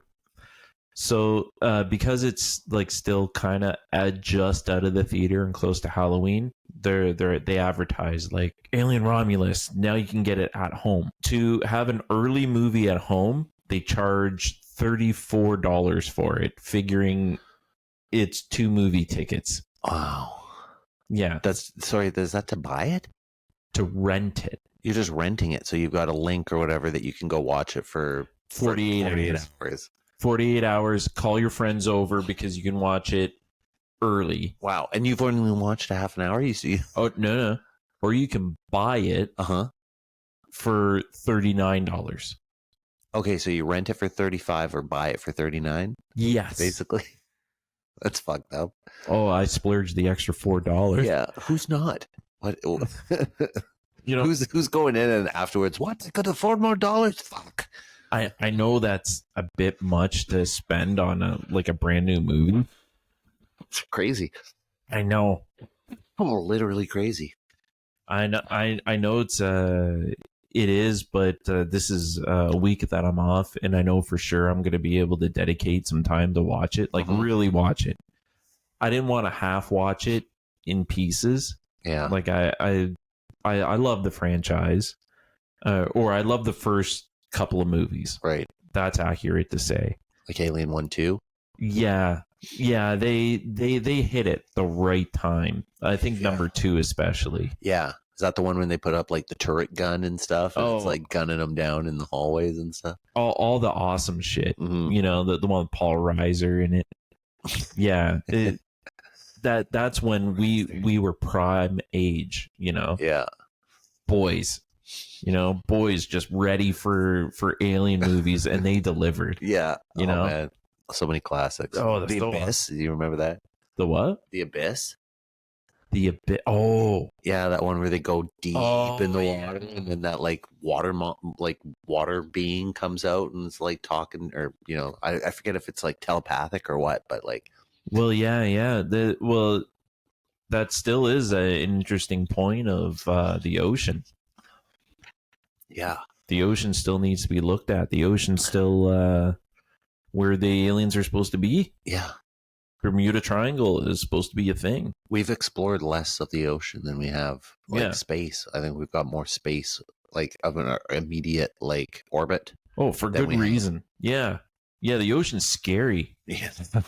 I hate that shit. It is pretty scary. I watch those videos sometimes where like guys on ships and they're like, you know, like the big tanker ships and they're going over like 100-foot waves and they're like. Then the thing breaks in half. Fuck. Yeah. No. The water usually just fucking washes over it because it's like a battle tanker or whatever, right? Yeah. Going over these waves. But the waves, I'm like, it's sending this boat like fucking up into the sky and like, you know, they're riding over it and they make it over and you're just like, Jesus Christ, like that is freaky. Yeah. I seen one of the videos where it broke in half. What do you do? Yeah. You're out in those waves. It's just game over. You might as well. Yeah. Like, there's no swimming in that, I don't think. Like, no. By the time you get your breath, it like helicopter rescue takes you down. Yeah, or one of those like inflatable life raft things with the canopy on it. Oh yeah. Maybe you're small enough and you just kind of bob around and then you can get rescued later, but still. Oh yeah. That would freak me out, man. Yeah. That's one of my worst nightmares. Like I've had so many bad dreams of that where you just like wake up and you're just like wake up and you just landed in the middle of the ocean. You're looking around and you can't see anything. And it's like you're bobbing up and down and then something swims over. Yeah, you got nothing to hold on to. That's the freakiest part. Oh my God, I'm so scared of sharks. Yeah, there was a Russian dude that was just rescued like this week. He was out at sea for 67 days. Wow. Over the ocean, something like that. Yeah. Somewhere cold. He was with 3 people. And he made it? Yep. Did he eat them? It was only a small script on the bottom of the news. Yeah. Show him. He's like, I don't know what happened. They fell overboard. Meanwhile, he's all covered in blood everywhere. Yeah, wearing a bunch of bones as like different accessories. Yeah. He's got a bone necklace. Got Wolverine claws. yeah. I don't know what happened to them. Do do do do do do. Yeah, the skulls. Plain ribs. Yeah. Yeah, but he survived. Wow, He survived. 67 days at sea. that's crazy. I can't imagine. That's 2 months. Yeah. 2 months out at like. Can you imagine being in a boat? Oh, he 100% in the ate ocean. them. Yeah. For 2 months, and you don't have any food, and you just like, there's no other way you can survive. You can only live for 30 days without food, tops. If you're in peak condition, probably. Yeah. You got about 30 days, and then you can do 7 without water maximum. Yeah. I think I would jerky my friends. Just lay them in strips on the boat to dry out. Yeah. Hopefully you got good weather for a week. Yeah, the wind dry it or just like have it like sit in the water. Nah. Salt them up. Yeah, dip them in the brine. See that's why I wouldn't survive is I think I'm doing that and it's just shark bait. Right away, like you guys just land, you're just like, okay, you're like starting to eye them up. They're like, dude, we've been out here for 2 hours. Fucking inflatable boats. You're already trying to cut them up. The fuck you doing? We've been out here for fucking half an hour. Yep. Yeah, so that shit still happens. Yeah. No, thank you. The water it can stay the water. We have enough that kind of deter us because of the sharks, because of it's so inhospitable. We can only be under it for a certain amount of time. Even then, it kills us if you go certain levels too fast. Oh man, you know what else? In the past, they've speculated, or certain people have speculated about solar flares that have hit the Earth, right? And possibly like created, Earth events where, whatever side of the Earth is facing the sun, when a solar flare went off, that whole side of the Earth basically just like instantly scorched, right? Yeah. Like biblically, which could account for, those kind of stories, right? There's some of them, right, where an entire like fucking city all of a sudden gets caught on fire, and like, caravan comes through a month later and the whole city is burnt to a crisp or something, Yeah. Like those are the kind of things that could contribute to that kind of story, right? But if you can imagine like that much heat going, if it hit somewhere where there was any kind of like a large body of water, like an ocean or a fucking lake, the steam bomb that would go off from that, it would be like, like a wave of fucking hot air that would just melt your skin right off. Like if you were in the distance, like even, like a far distance from fucking where it went off, you know what I mean? It happened to people. There's a movie on Netflix of people that went to a volcano in Iceland. Right. Is it? Yeah, Iceland for just a tour. Right. And it went off. And that steam that comes down the side of the mountain, they got caught in it. Right. People that just had parts of their clothing like partially exposed, they melted. Oh. Yeah. Yeah, it was an awful... I think 2 people died. Yeah. Yeah. And then some people survived, like... hiding behind rocks and logs and stuff. Yeah. I think I saw the video footage of that, right? There's like GoPro footage or something, right? Some of the people. Yeah, even Yellowstone had a spot explode. Yeah, that was pretty recent. Very recently. The whole couple months ago or something. Yeah. Yeah, it showed... And it was like people are like running away and they're like, oh, get back, get back. And some people are just standing there looking at it and it's raining down hot fucking water all over them, right? Yeah. Like burning hot, boiling water all over them. They're like, holy fuck. Running back, this lady's trying to film it and other people are just kind of walking along, and it like blew out a portion of the boardwalk, like you said there. Yeah. Is it fair to even speculate that water is maybe a little bit past the point of boiling? Yeah, like it's been sitting on molten rock, right? Every once in a while, I hear a story about fucking some tourist who like climbed over the edge to like get a selfie of themselves, like because it's got really cool colors around the edges, right? And they fucking, and it's all calm, like it's just sitting there like a still puddle, and then they fall in, and it's just like, and they just like melt, you know? Yeah, because it's that hot. Oh, It's hotter than a hot. yeah. Yeah, maybe if we were a different kind of animal, we might be able to survive it a bit. But our skin, No. it's You just go into like the opposite of cold shock. It's like heat shock, and your body just like freezes up, and then you just sink and fucking. So that I have this book on my bookshelf called oh shit, I forget the title of it, but the point of the book is the different ways you can die. Mm-hmm. And the author interviewed a whole bunch of doctors to go through medically what happens. And overheating, and he used the example of somebody running and overheating. Mm-hmm. Once your blood hits a temperature a threshold, it will turn to jelly. Right. Yeah. Yeah. And that's kind of like the fail safe to kill you before you experience too much. Okay. With suffocates heat. You basically, right? Because like It if just clogs all your veins up, and then everything you just yeah. And then out you go. Huh. And this was a runner that didn't have enough fluids and died from running in the heat. Oh wow. Overheated and then fell to the ground, and it went over.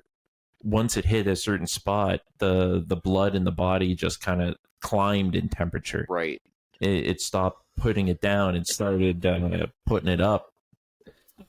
And then once it hits that, it turns all the blood to jelly, and it clogs everything. And kills the person. That's fucked. Yeah.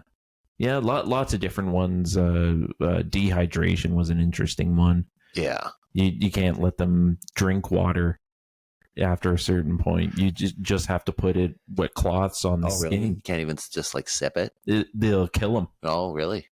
Wet cloths on the skin, and that's how you drink. Oh, yeah. It's just absorbing it, right? Because you're that thirsty, probably. You just put Wild, it, just like sucks it right in your forehead. Yeah. You don't need to drink it with your mouth. Yeah. Like, that's wild. Yeah. Why can't we like get that superpower? Yeah, well, I think you can. My aunt went to Thailand, I think, when she was like in her 30s. Cool. And she's always traveling around all over the place. And she told me that she saw some monks there that, apparently hadn't eaten in like a year or something like that. Yeah. And all they were just sitting in pools of water and meditating. And she's like, that's how they were eating and drinking, basically. It was just like absorbing the water through their skin. Yeah. And they're just sitting there, and they like hadn't moved in like a year or something like that, Which that could be a grift. Yeah. But for sure. But the large but, is it possible? What was I thinking of that monks can do that they proved? Turn their temperature up. Yeah, their body temperature. Their body temperature. Yeah.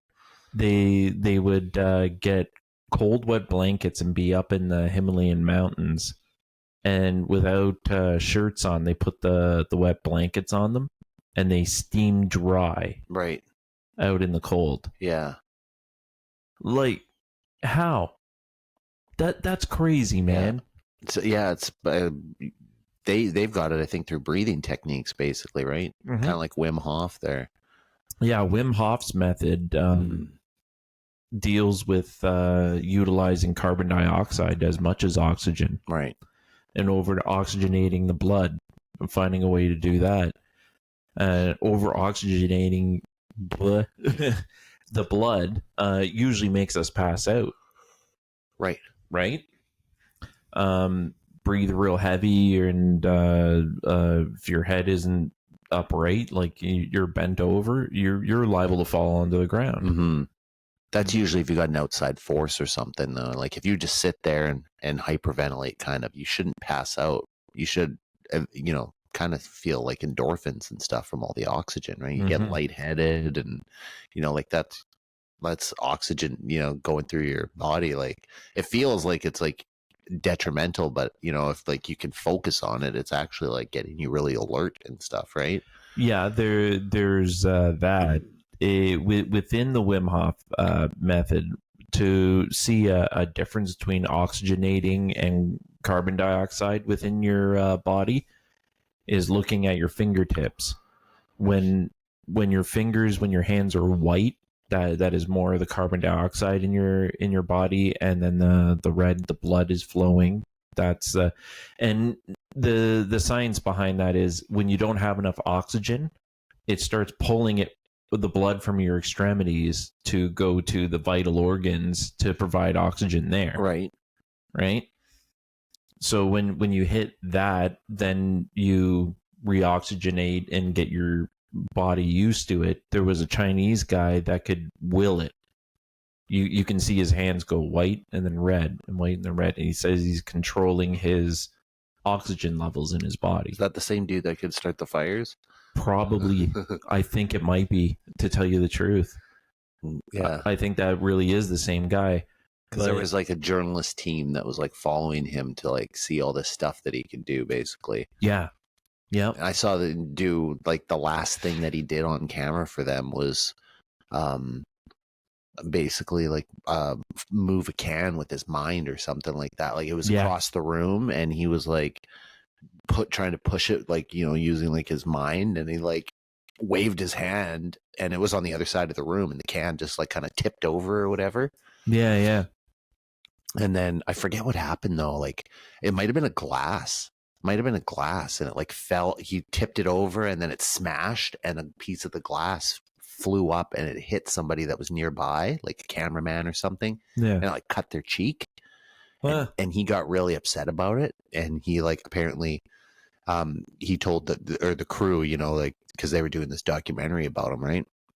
And they were like, oh, well, the next night he apparently received a vision from his master, who scolded him for, you know, basically showing off and like, you know, tempting the gods or whatever, right? And he's like, you know, you're just showboating with your power, you know. And so like after that, he didn't want to perform for them anymore.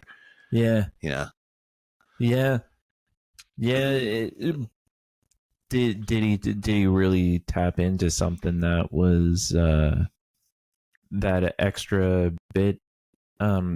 It was said that Christians would practice that shit in the early iteration of Christianity. They knew how to do the same stuff as Jesus. Jesus had like instructions on how to do the walk on water, cure people, and all that stuff. And the first people were like kind of like essentially magic doctors. Right. The herbalists and all that. Christianity was that kind of religion in its first iteration before it Europeanized. Yeah, I imagine he would have been a version of like a shaman, you know? Yeah. Jesus, right? So yeah, like whoever he was could have known like a whole bunch of like secret herbal remedies and stuff like that he had learned in monasteries that he was, you know, Chinese trained and whatever. Yeah, and he was taught all that shit, and he brought it over the Arab world and blew their fucking mind because they didn't know any of that. Probably like drew Hello Kitty somewhere, and they're all just like, "What?" It's anime, you don't know. Yeah. Where'd you learn that, Jesus? On my trips over to Asia. See, he was so cool. He just blew their minds, and it went all through history. Yeah, there's so many like historical Jesuses, you know, like other Jesuses. Yeah. It's kind of weird. He gets mixed up in there. It was actually like, I think, fairly popular name. Yeah. Back in the day. Yeah. So could we will that one thing I want to see us supercharge besides you know, healing ourselves and all these like chi things that we're talking about is I heard that we are actually bioluminescent. Like we look at fireflies and like the sea creatures and like, wow, they light up. That's pretty fucking cool. I wish I had that. Mm-hmm. It's like, actually, we do. We just can't see it. Right. We have a constant glow. It's a faint glow. Animals can see it. We can't. Yeah. We would call it an aura, probably. Yeah. Probably. When people are like, "Oh yeah, you've got a beautiful aura," I can see it. Yeah. Like, no, we do glow a bit. It's just bioluminescence. Yeah, I wonder if like, we do have like an actual aura, Yeah, and like it's different colors and stuff like that. If you were able to check that on some sort of spectrum, yeah, I didn't actually mean like that they're this type of person or born under this star or whatever, like astrology, like it's actually just the color they glow. Yeah, like based off of like, if you're feeling really angry and you're a bitter person, then you'd have like a black or a red aura or something, right? Yeah, you could change your own color. Yeah, like a mood ring. Yeah. But then everyone would like, well, yeah, I guess everyone already can see it worn on your sleeve anyways. When you work retail, Yeah. People that come in, you see it on them right away. Oh, you're pissed. Okay, I'll roll with this. Yeah. Yeah. You got to learn that for sure. That's a skill. But how do we even supercharge that? Do you take more pills? CRISPR? Yeah, CRISPR. Sure. Yeah, I've always wanted to mess with that shit. Yeah, I heard you could buy it on Amazon. Oh, yeah. A CRISPR kit. Yeah, you could buy the kits and stuff, but what would I don't even know what I would do. I would be experimenting on myself, and I don't have the balls to do to another living creature. You could create a homunculus. I know. Have you ever seen those videos of somebody doing that online? Not actually creating anything. No? Oh, there's these videos online where people claim like, could be real, but it's like an anonymous kind of dude. He's got like gloves on, like plastic gloves or whatever, and he like walks through this situation, and so I think what he did was he took semen in a fucking needle and he injected it into an egg, and then I forget what he did with the egg. He like packed it in like fucking this like like like a pile of warm manure or something like that. Like I can't remember what it was that he packed it in, but it's like this whole process of like, taking this thing, he packs it into this like sort of medium, and then it lets it gestate for a certain amount of time. Yeah. And then, so at the end of the video, it's supposed to be like, 2 days later or a week later or something like that. I can't remember. But anyways, at the end of it, he cracks the fucking egg open and there's like a little being in there. It looks like it's like a little monster thing. Yeah, a little monster thing. It's got 2 legs and 2 arms. Ugh. And it's like kind of got a face, but like it kind of looks like a frog almost. Yeah. Because it's like just like a little baby thing. It looks like it's like half frog, half chick, and but it like got eyes and mouth.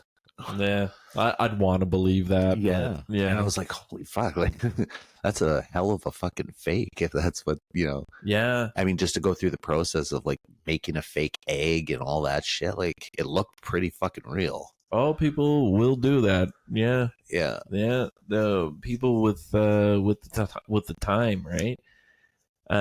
The guy I saw that had the most promise, and I hope he pulled it off. He was trying to make his dogs glow. Oh yeah. Just that's the basic CRISPR feature or effect. Yes. That's like your starter. I think that's actually true. Because I think he made rabbits. Was that it? I know mice for sure. Yeah. Well, I think that person ended up doing rabbits or something like that, because I think I remember reading the story that they'd created these rabbits that would glow in the dark, and they may or may not be selling them in China already. Well, it worked more under blacklight though. Like it wasn't like you can if it's nocturnal, you just buy them and let them jump around your house, and they're kind of like a nightlight, right? A living nightlight. Yeah. It wouldn't be like that. You'd have to shine a black light. Like, oh my god, it's green. Yeah. I thought there was one though that they had like basically just put it in the dark and it would kind of glow. And I think it was a rabbit or something.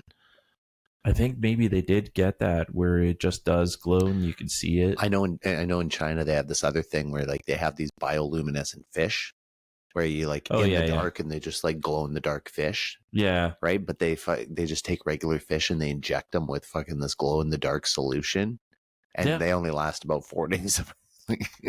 Yeah. Or they just die of chemical poisoning. But Petras, that's the same with their blue and red colors. oh yeah, They're normally glass colored, and they found when they inject them, like they'll buy them in the pet store, but when they wear off after a while. mm-hmm. Yeah. Why did they turn out clear? Oh, they matured. Like they actually picked them all up and injected each and every one of them. It's gross. Yeah. Yeah. Animal cruelty. Son of a bitch. Yeah, but you're still buying them to give them a home where they can live out a where they can die nicely. Yeah. They're only going to live for a month anyways. You might as well make their last days peaceful. Yeah, depending if you can take care of them. Yeah. Yeah, I can't. Yeah. Apparently. I'm horrible with fish. Oh, yeah. I killed the tank. Aquatic animals. Yeah, I cleaned it too much. That was my problem. Oh, really? Yeah. Funny. I kept on changing the filter medium, okay, the charcoal and stuff, because I was getting all obsessive over the tank. Okay, I went overboard that way, like twice a week, changing the water. Killed them with kindness. Killed them with kindness. It made the ammonia spike. Oh, yeah, they burned alive. Wow. Yeah, their skin started flaking, and I'm going to the pet store, like, whoa, what's going on? I'm trying all these different chemicals, and it just that anxiety killed them. Wow. Yeah. I had other fish people tell me, like, you're not supposed to change that cotton. You're supposed to let a little bit of culture grow in there. Right. So, like, it's a natural environment, basically, right? Yeah, like, so it's a balance. You don't want it too sterile, basically. Which is what I did. Yeah, completely sterilized it. There's probably, like, no bacteria in there whatsoever. Yeah. Shocking the water and, like, doing all kinds of stuff. And that made ammonia spike, so it just burned everything. Yeah. It was acidic. Yeah, you got to think, like, that's their air, right? So... Yeah. You're just poisoning their air. Turned it totally toxic. Yeah. Yeah. Like they're living in the city. You moved them to New York for a couple of weeks. They just couldn't handle it. No. I felt so bad I haven't returned to the hobby ever again. Yeah. I hated that because I had to see it over the couple of days and have all that worry and anxiety. I still remember having a turtle when I was a kid. Oh, and cool. Yeah, and we had this like turtle, and my mom got it, and it was like a tiny little turtle, and we had it in this tank, and it only lasted, I think, a week. Really? And so she didn't know anything about the pets, and I was just like a 6-year-old kid or whatever. Yeah. But so she put this fucking turtle and she just plopped it in a fucking goldfish tank, and it was like, oh yeah, it's they swim around and everything, right? She didn't put anything for it to sit on or whatever. Oh, so like it's paddling for like days just trying to get air, and then it would swim around, and it's like it eventually just drowned because it like she learned her lesson. I came home and I was like, where's Billy? I forget what I named him, Steve Urkel or something. Yeah, one of the Ninja Turtles or something. Yeah. And I remember her. She's like, come here, and she like pulled him out of the garbage. She's like, here he is. It was just a little guy, but yeah. Do you want to make a necklace out of his shell? Yeah. Yeah. Oh fuck. I do know people that were successful with them. Like they had like this whole their tanks are always like balanced perfectly. Yeah. That's what they were teaching me after the fact. That's the kind of thing where it's like you spend like 2 months thinking about it and then getting every book you can on turtles and like studying it, and then you're ready for it. And then like, okay, I'm ready. This is the turtle I want. I got his habitat set up. He's going to love it here.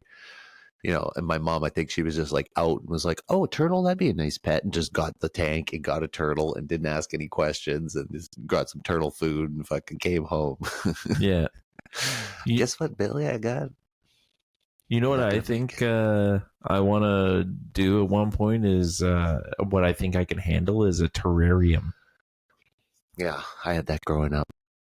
Yeah, where like a fish tank of nothing. Yeah, my mom made one. Like we used to have like a wall that separated my bedroom from like the other room, but she built a fish tank into the wall so like you could see through into my room, basically. Okay. Yeah. and then just filled it full of plants and stuff. Yeah. See, I can handle that. You put a lid on it so the steam stays inside. You never have to water it. Yeah. It was a fish tank originally, but at some point the fish died once again. Yeah. This time they lasted longer, but yeah, just turn them into plants and let nature, like, there's always something in it. Yeah. It was usually spiders, but yeah, spiders or like something like real small. Yeah. And then you could tell the children that visit that there is something in there and let them stare at it for hours. Yeah. Oh yeah, there's a lizard in there somewhere. Look for him. Yeah. It was cool at the time because you'd walk in and just like having a wall with like, a terrarium built into the wall. My parents were really into that. Yeah. Building stuff into walls. We had this entertainment system that was all built into the wall, like all the stereo receiver and the VCR and all that was sunk into the wall. That's cool. My dad built it all. Yeah, hard work. Yeah, those were the days. Yeah, getting the drywall perfect. Hey, so when we were talking about Yellowstone, that explosion, they've been having fucking insane amounts of activity. Yeah, activity, like seismic activity, like 200 fucking earthquakes a week or something like that. It's supposed to be the like one micro earthquakes. And people that like study seismic activity and whatever, they're like, it's been just fucking shooting up. Like it went from like going from like 100 seismic activities in a year to like 200 in a month, basically. Like they've had things where it's like they've had like fucking a dozen of them in a day, kind of thing. Yeah, like they're like, apparently I think they're like really low, like really deep in the earth, tremors and shit like that. And but it's still like they can still pick it up because they've got sensors all over the place because that place is a fucking super volcano, right? Yeah. And how about that Hurricane Milton? With the weather guy, I saw one weather guy, like he was just gobsmacked by it. He was, I've never seen a hurricane with an eye that small. Right. I've never seen one that got supercharged that way out in the middle of the ocean and then broadsided Florida. Like that's nuts. That it shouldn't have never happened. But I think it got drastically reduced, didn't it? It was supposed to do mega damage. Like, oh, we haven't seen anything like this in years, and then like it just like flooded some areas, but like it wasn't anywhere near what they were claiming it was going to be. Yeah, they were like, if you stay, you will die. That's what they were saying on the news. They were serious. They were going and interviewing people, and people were like, "I'm not going anywhere." That's what they said last time. Well, some people had pets that they were just like, I got nowhere to bring my dog or cat. I just can't financially or logistically take care of this. I have to hunker down. I got no choice. And for those people, I'm, good for you. That sucks. I can appreciate it. I'd do the same for my dog and cat. You wouldn't want to leave them. No, I would not. I'd go down with them. Yeah, and you always see that after a disaster. People are always going around to have to rescue pets and shit, right? Oh, we found a dog on a roof and whatever, right? People just left it. Oh, one was on a chain to a fence. That pissed me off. Ugh. Yeah, that's extra awful. And then thankfully they followed it up with some comic relief of they rescued a 14-year-old kid that was, I think, hanging onto like a street pole. Oh, wow. They just like pulled him up into the boat. And like that was comic relief for me because like in my head I'm overdubbing. Timmy, what are you doing in the water? I don't know. You told me to leave and now I'm in the water. How he got stuck on that pole. Yeah. I'll never know. He did strike me as that one dumb kid. You're just like, fuck. Yeah. I told you to get out of here. Yeah. How would he get separated from his parents? That's I know. 14-year-old kid. He's like, fuck, I'll be out of here. I got to go to the store. I'm like, don't go anywhere. We're leaving in 5 minutes. We got to hit the road. Just hanging out in gross brown water. Yeah. Yeah, in the middle of all the broken wood. How'd you get in there? I don't know. Yeah. I always forget about that. I'm always like, oh yeah, you can just probably swim through some of that, right? But like, there's so much shit in there, right? Like glass and fucking wood chunks and just all kinds of stuff that's just gushing by at incredible speeds, you know? Yeah, and it's It wouldn't take much to just have a glass window that's like just floating in the water and it just chop right in half. Yeah. Yeah, you would just like you would know the hit happened and then just feel different after. Yeah. Like, oh, something happened. Yeah. You wouldn't know. Yeah, and all of a sudden something's fucking shoved right through your leg or something. You're like, oh my God. Yeah. Oh, my leg feels weird. And then you pull it up out of the water, like, oh. And then that water's probably like fucking, you know, full of all kinds of fucking chemicals and everything from everything mixing in, right? Like everybody's toilet, everyone's toilet, every car that, you know, all the oil and all that shit that's getting sucked out of it, and gas stations that it's overflowing and stuff, like pharmacies. Yeah. Chemical plants. Yeah. You know, every store that's got all their bottles of fucking cleaners and all that shit, right? That's all getting all mixed into a giant fucking soup. All back out to the ocean. And then into your leg. Yeah. Yeah. Yeah, we're just sinking deeper and deeper. Hurricane Milton's getting all crazy from all those kind of things. And we're in that feedback loop that's causing Yellowstone to go all bonkers.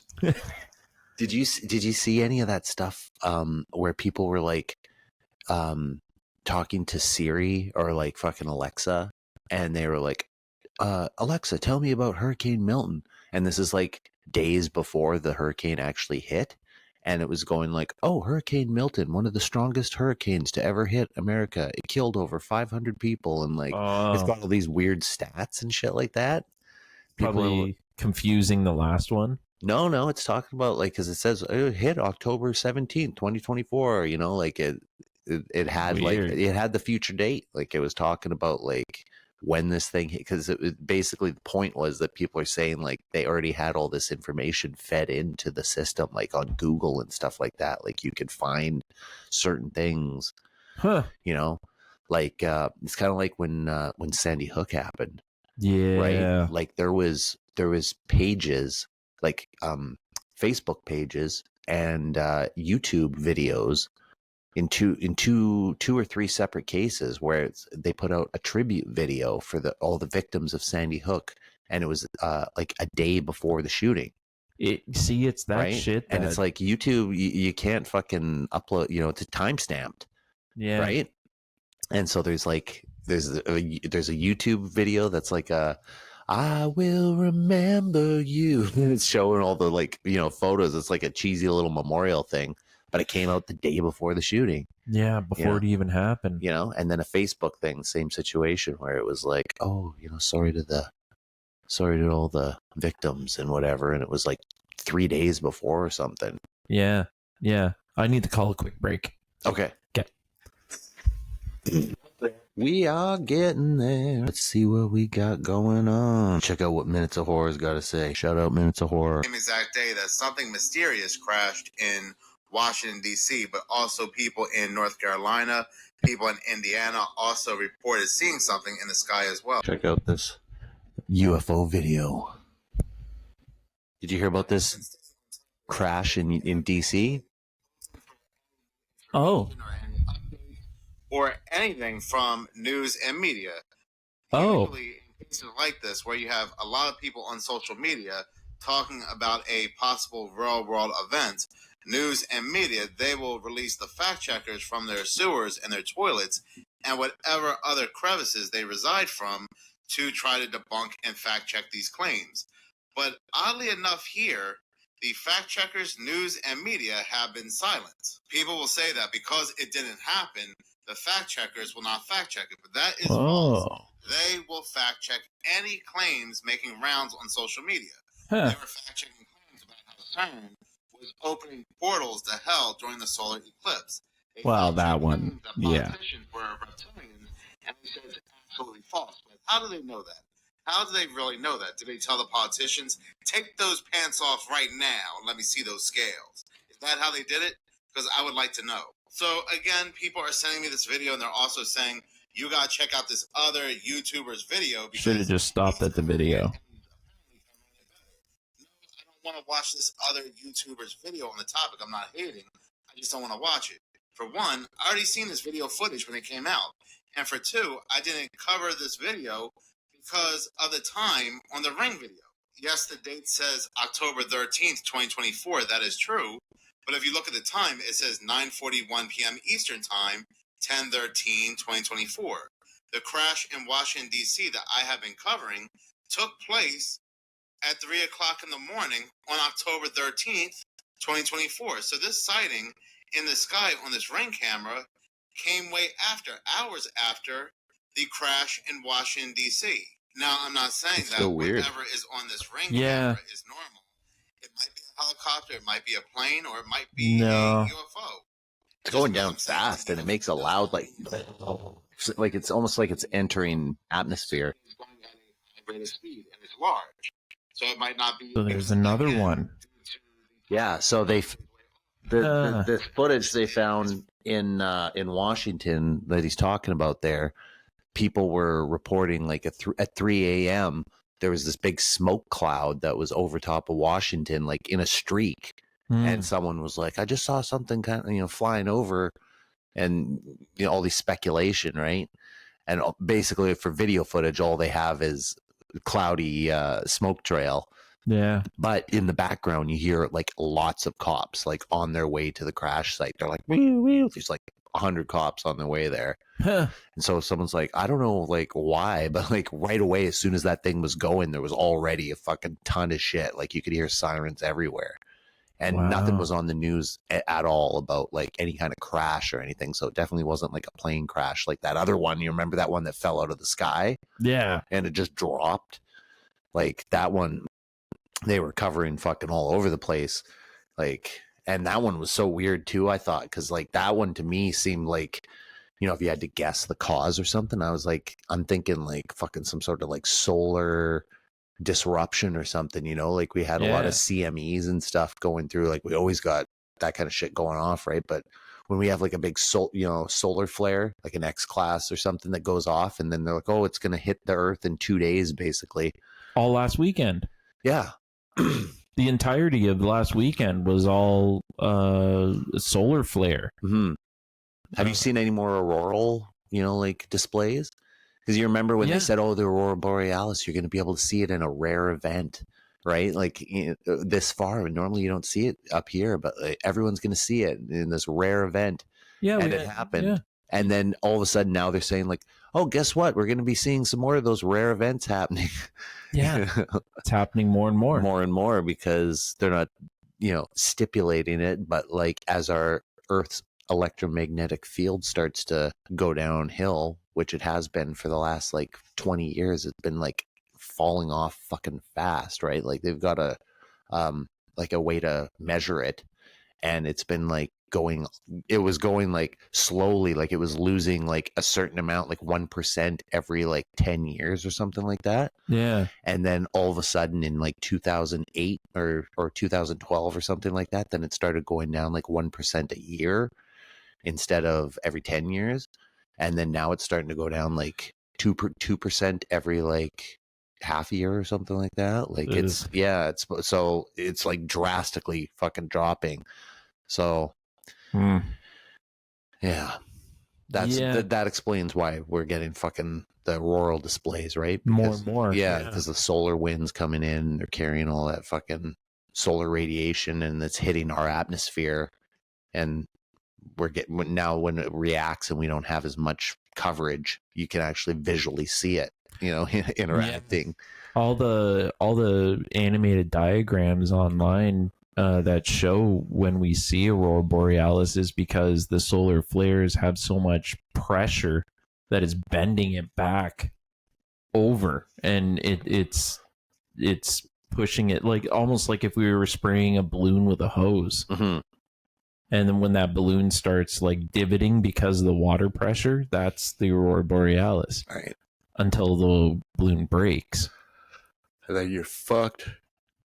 Well, yeah, and that's supposed to be why there's the pyramids, because that was made out of stone and it survived. there's lots of different layers of soot all over the world. Like if you go down to a certain age, it's just black. Yeah, that black layer.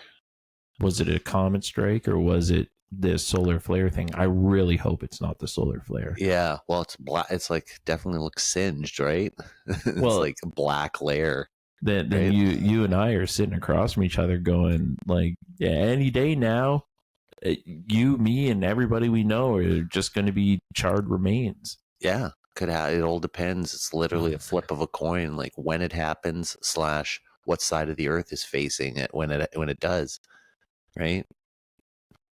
That's a really good point. Yeah, because that whole fucking side, and then like the other side is going to get hit with the other stuff. Like, I mean, like if it was the ocean, like I mentioned before, like it was whole ocean side, and that, imagine that's the only part that really got hit by the solar flare was ocean, and everyone on land in the any of that vicinity, probably even around the other side, is going to get that big cloud of fucking steam. Right? Like that ocean has a lot of fucking water. You imagine when you transfer it into steam, that's going to be a lot of fucking steam. But that's assuming that it's one hit. It might die away the same way that, and then comes back the same way that it died, like 2%, 2%, 5%, 10%. And then it goes back the other way to strength. We could be just cooked over a period of a week or 2 months, years. Mm-hmm. And then even then, if you cook the entire planet over years, like oven temperature, there's going to be some seeds that survive. Yeah, there's still some survival that happens from that. We'd still spring from that. Yeah, always. Yeah, something clings on. Yeah, but we ourselves and everything that we see in front of us, that's going to be gone. Mm-hmm. That's I hate that thought. Yeah, that always freaks me out too. Do we reach up to oven temperature? Does it become slowly more and more inhospitable? Like, geez, it's just extra fucking hot today, and we just don't go outside? Mm-hmm. Or our outside is in our car in between A and B, and we're still protected, and we make it through? Yeah, there's a good chance that like if one big tragedy befalls us, then like it'll be a cascade effect. You know what I mean? Like the magnetic field goes down and we start getting bombarded with more shit. Like we're gonna get damaged from that, but then that might trigger fucking super volcano. You know what I mean? Because like now we're getting more radiation that might affect it somehow, and like and then if we get a super volcano go off, well then that's gonna create a volcanic winter around the planet, right? Where we get a year without a summer. And that'll throw off all our food crops or something, and then you know. Because we know what Darren Kuyu is, that makes it. You know what I mean? Like See, that makes sense, right? I mean, you can put 50,000 people underground, right? In Darren Kuyu. Yeah. Like, or 20,000, whatever it holds, but thousands of people underground. Whereas the pyramids, like you couldn't even fit like 1,000 people in there, I don't think. It's pretty tight. Like it's all tight chambers and tight fucking areas, and they've the grand gallery and whatever, right? But if you just have people standing up, unless they're piled on top of each other, you're really not fitting a lot of people in there, right? That we and not for an extended period of time. You just have them all stand around shoulder to shoulder. What are you going to do for food and fucking, just sanitation and shit like that, like. Yeah, so it wasn't a shelter of sorts, but Darren Kuyu was. Yeah, Darren Kuyu definitely. That one is extra brilliant because after a certain level, it's just water underneath. Mm-hmm. So they had wells. Yeah. Of clean water. Yeah, clean like private spring. Yeah. Yeah, that why move? Yeah, and since it's underground, it kind of leads you to believe that it probably wasn't a flood they were running away from. Right? It would have been fire. Yeah. There's a new season of Graham Hancock talking on Netflix.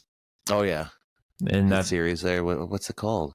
I forget. Like Ancient Apocalypse. Oh yeah, Ancient Apocalypse. Yeah, I didn't even watch the first one. I think just because I'm so used to listening to his Yeah. his stuff. I kind of get the gist of it. Oh, if you turn it on, get ready for the word narrative. It's going to be thrown around like confetti. Yeah. I'm so sick of it. Like, in that British voice. That you have to stick to their narrative. It's their narrative. If I hear that nearly turns me completely off, and I want to I don't care what you have to say, because it just sounds like whining. Like, come at me with a positive attitude and say like, "Yo, look what I found out." Just like that. Yeah. Just stick to that. Don't speak about who hurt your feelings. Don't whine. That he does a lot, right? Oh my God. That's what kills him to me. It just goes on and he's just like, the mainstream has been on my case for years saying I'm an idiot. Yeah. And I think they're the ones that say idiot. Yeah.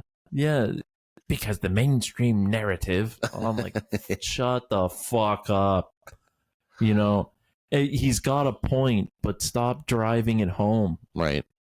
And when I cut through all that bullshit, the point he's making now is the symbolism of serpent on a lot of the ancient stonework could be signifying serpent in the sky, a comet.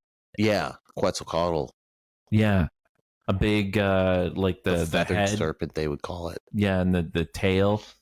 Watch out for this because it's coming. And he was saying like you have the ice age, everything goes into an ice age, but why are we assuming there was only one comet hit?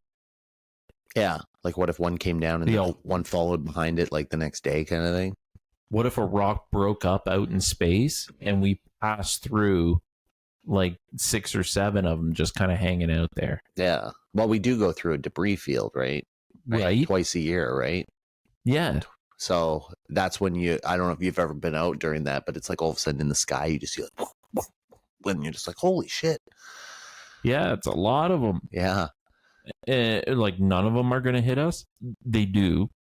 A lot of them do, actually. It burns up. Yeah, they usually burn up. I've seen a couple over my life. Like, oh yeah? Yeah. I remember one actually, I think, hitting like in Kamloops where I was. We were driving out in the, like, it's dark, kind of like it is now, and you're driving out in the country and fucking there's no light whatsoever. So it's like really, really that pitch black. Yeah. You can see everything in the sky. And me and my buddy are driving there and it's like, just a couple kilometers outside of town. And we see this fucking comet come down. And it's like, and you can hear it like a match, like when you throw a match and it makes like, so it comes down and it's like right above our head. Like, holy fuck, check that out. And it goes down and it keeps coming down. Like I thought it was going to burn up and it was just like getting brighter. And then it came down and there was like just a little, like a farm next to us. There's a big hill and it fucking just landed on like bright on the other side. Wow. And we were like, holy fuck, should we get out and run over there and check that shit out or what? But it was like pitch black and like, it was on some guy's property, right? So we're like, we'd have to climb his fence and fucking go run through the dark in his field and whatever. And go, yeah. But I mean, we should have done it because it's like a once in a lifetime chance. And now I know, like, if you did find it, well, you fucking just won $1 million ticket. Oh, sure. Yeah. Meteors go for a lot of money if you can fucking pick it up and sell it. Yeah. Test it with a magnet. Oh, yeah. See if it's magnetized or just see if it smells. Yeah. I'd smell it. I know it would kill me, but I couldn't help myself. Yeah, there's going to be some kind of space disease in there. Yeah, I've heard of astronauts saying that outer space smells like something. Oh, yeah? Yeah, that's super interesting to me. Yeah. And they're like, well, how can you smell outer space? They're like, well, whenever we come in from like an 8-hour spacewalk and it depressurizes, there's a smell in the air and it's not from the depressurize. They know that smell from the air inside of the space station. You do it on Earth a million times, right? Practicing, so you probably like are used to a decompression chamber smell. there always is a distinct smell that lingers in there before they come in, and they just intuitively know it as the smell of outer space. And they said it has a slight, like almost electrical burning smell, like a gunpowder. Yeah. And that plays on my head. Like, if I had a chance to go out and stand out in the black and outer space and survive and breathe in, take a sniff before you freeze. It smells like electric, you know? Like, so our sun just might be electric. Yeah.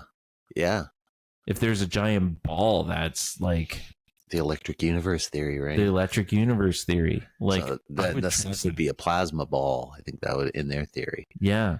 Right. Because I was talking about it before, right? But you see, like, basically when you see a sunspot, you know, even if you look at it under different, thermal imaging and shit like that. Yeah. You see the sunspots, they're always like a dark, right? You got a whole bright thing, and then the spots are like black. And that's seeing inside, right? So it's like, okay, I'm looking inside this thing. It should be a big fireball shooting. It should be even brighter in a hole, right? Because it's just combustibles apparently. But no, you've got this huge thing, and you're seeing that like underneath the layer of this on top, you know, burning brightness is like a weird darkness. It's like a black dark matter under there or something, you know? Yeah.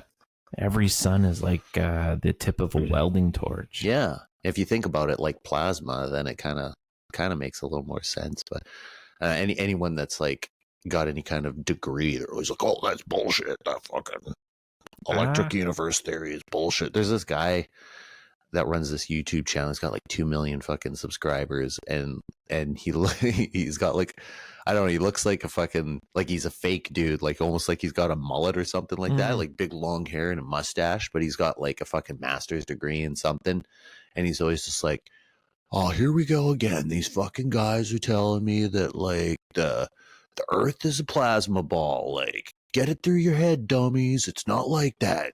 You know, he's so condescending about fucking everything. He seems like a real prick. I certainly would trust the very basic human scent thing, and I like that that everything is electric. It kind of is. Yeah. Well, if you see the like what happens in a I think a plasma chamber, basically when they light it up and they get a reaction, and you get this like image that's like it looks like basically a human head. Basically looks exactly like those fucking the Nazca lines, you know, the big Nazca lines. The image of like a person, and he's kind of like holding his arms out, like, you know, like to the side, like an Egyptian almost, like walking like an Egyptian. But then he's got 4 arms, so he's got 2 like this, but then he's got 2 down below that are going like this or whatever, right? So it's like a 4-armed being that's doing this thing. And then he's got like a head up here, almost like an ant, and then a head down on, you know, below, right? Yeah, and it's got this weird look to it, right? But you're like, oh, what's this weird thing they're trying to portray? But if you look at like a plasma arc or whatever, it like literally is the exact same fucking design, right? So and you know, tribes, ancient stories that they would have, like certain Indian tribes, they would talk about like these images that they would see in the sky, right? Like the blue kachina, the red kachina, these kind of things, like they would see, you know, like a winged planet, basically. Yeah. Wild stuff. Yeah. There was another symbol that was quantum entanglement. When they finally got a image of quantum entanglement in whatchamacallit, they somehow got a photograph of it in the yin yang symbol. Yes, yeah. Almost exactly. Yeah. That's bonkers, man. I haven't seen it, but just hearing the description of it, I can imagine. Like, that makes total sense then. You know, like why that symbol would be around, and like, you know, the meaning, you know, the balance and whatnot. How it's like, oh, you have to have like the, you The know, you do one balance. thing here and then this will react, right? A reaction and counter reaction kind of thing, right? That would make sense in like a quantum entanglement situation where like, you know, one thing happens here and the other place it happens exactly the same kind of thing, right? So what are we quantum entangled with? Yeah. Well, that could be, you know, related to some of the glitch in the matrix shit that happens to people. Yeah. Like there's so many stories. I can't believe how many stories there are of like people who are just like, you know, have a weird situation where they like fucking step out of their house and it's like they're like in a different time or something like that, you know? Yeah. Like they just get caught up in this weird thing where they just like somehow step out of their timeline, it seems like, and they're like in another place, but it's like I was in my same neighborhood, but my car was parked across the street for some reason, you know? Yeah. And it was blue instead of red. You know, just like weird random shit like that. And they're like, I couldn't even believe it. And then, you know, that night I went to bed and I woke up and then the next day everything was back to normal. Then they slip back into their own timeline. Yeah, fucked up. Yeah, my laptop is getting close to the end of its battery, and we're 2 hours 17 this time. I got it unplugged for my microphone, that's why. Yeah. Hey, well, 2 hours 17 is a good run time. Yeah, we're gonna have to shut her down sometime. Yeah, excellent. Well, let's call her there, and yeah, it's been good. Yeah, we'll till next time. All right, have a good one, everybody. It's a song about aliens not knowing they're taking over a pile of garbage, written with dark humor.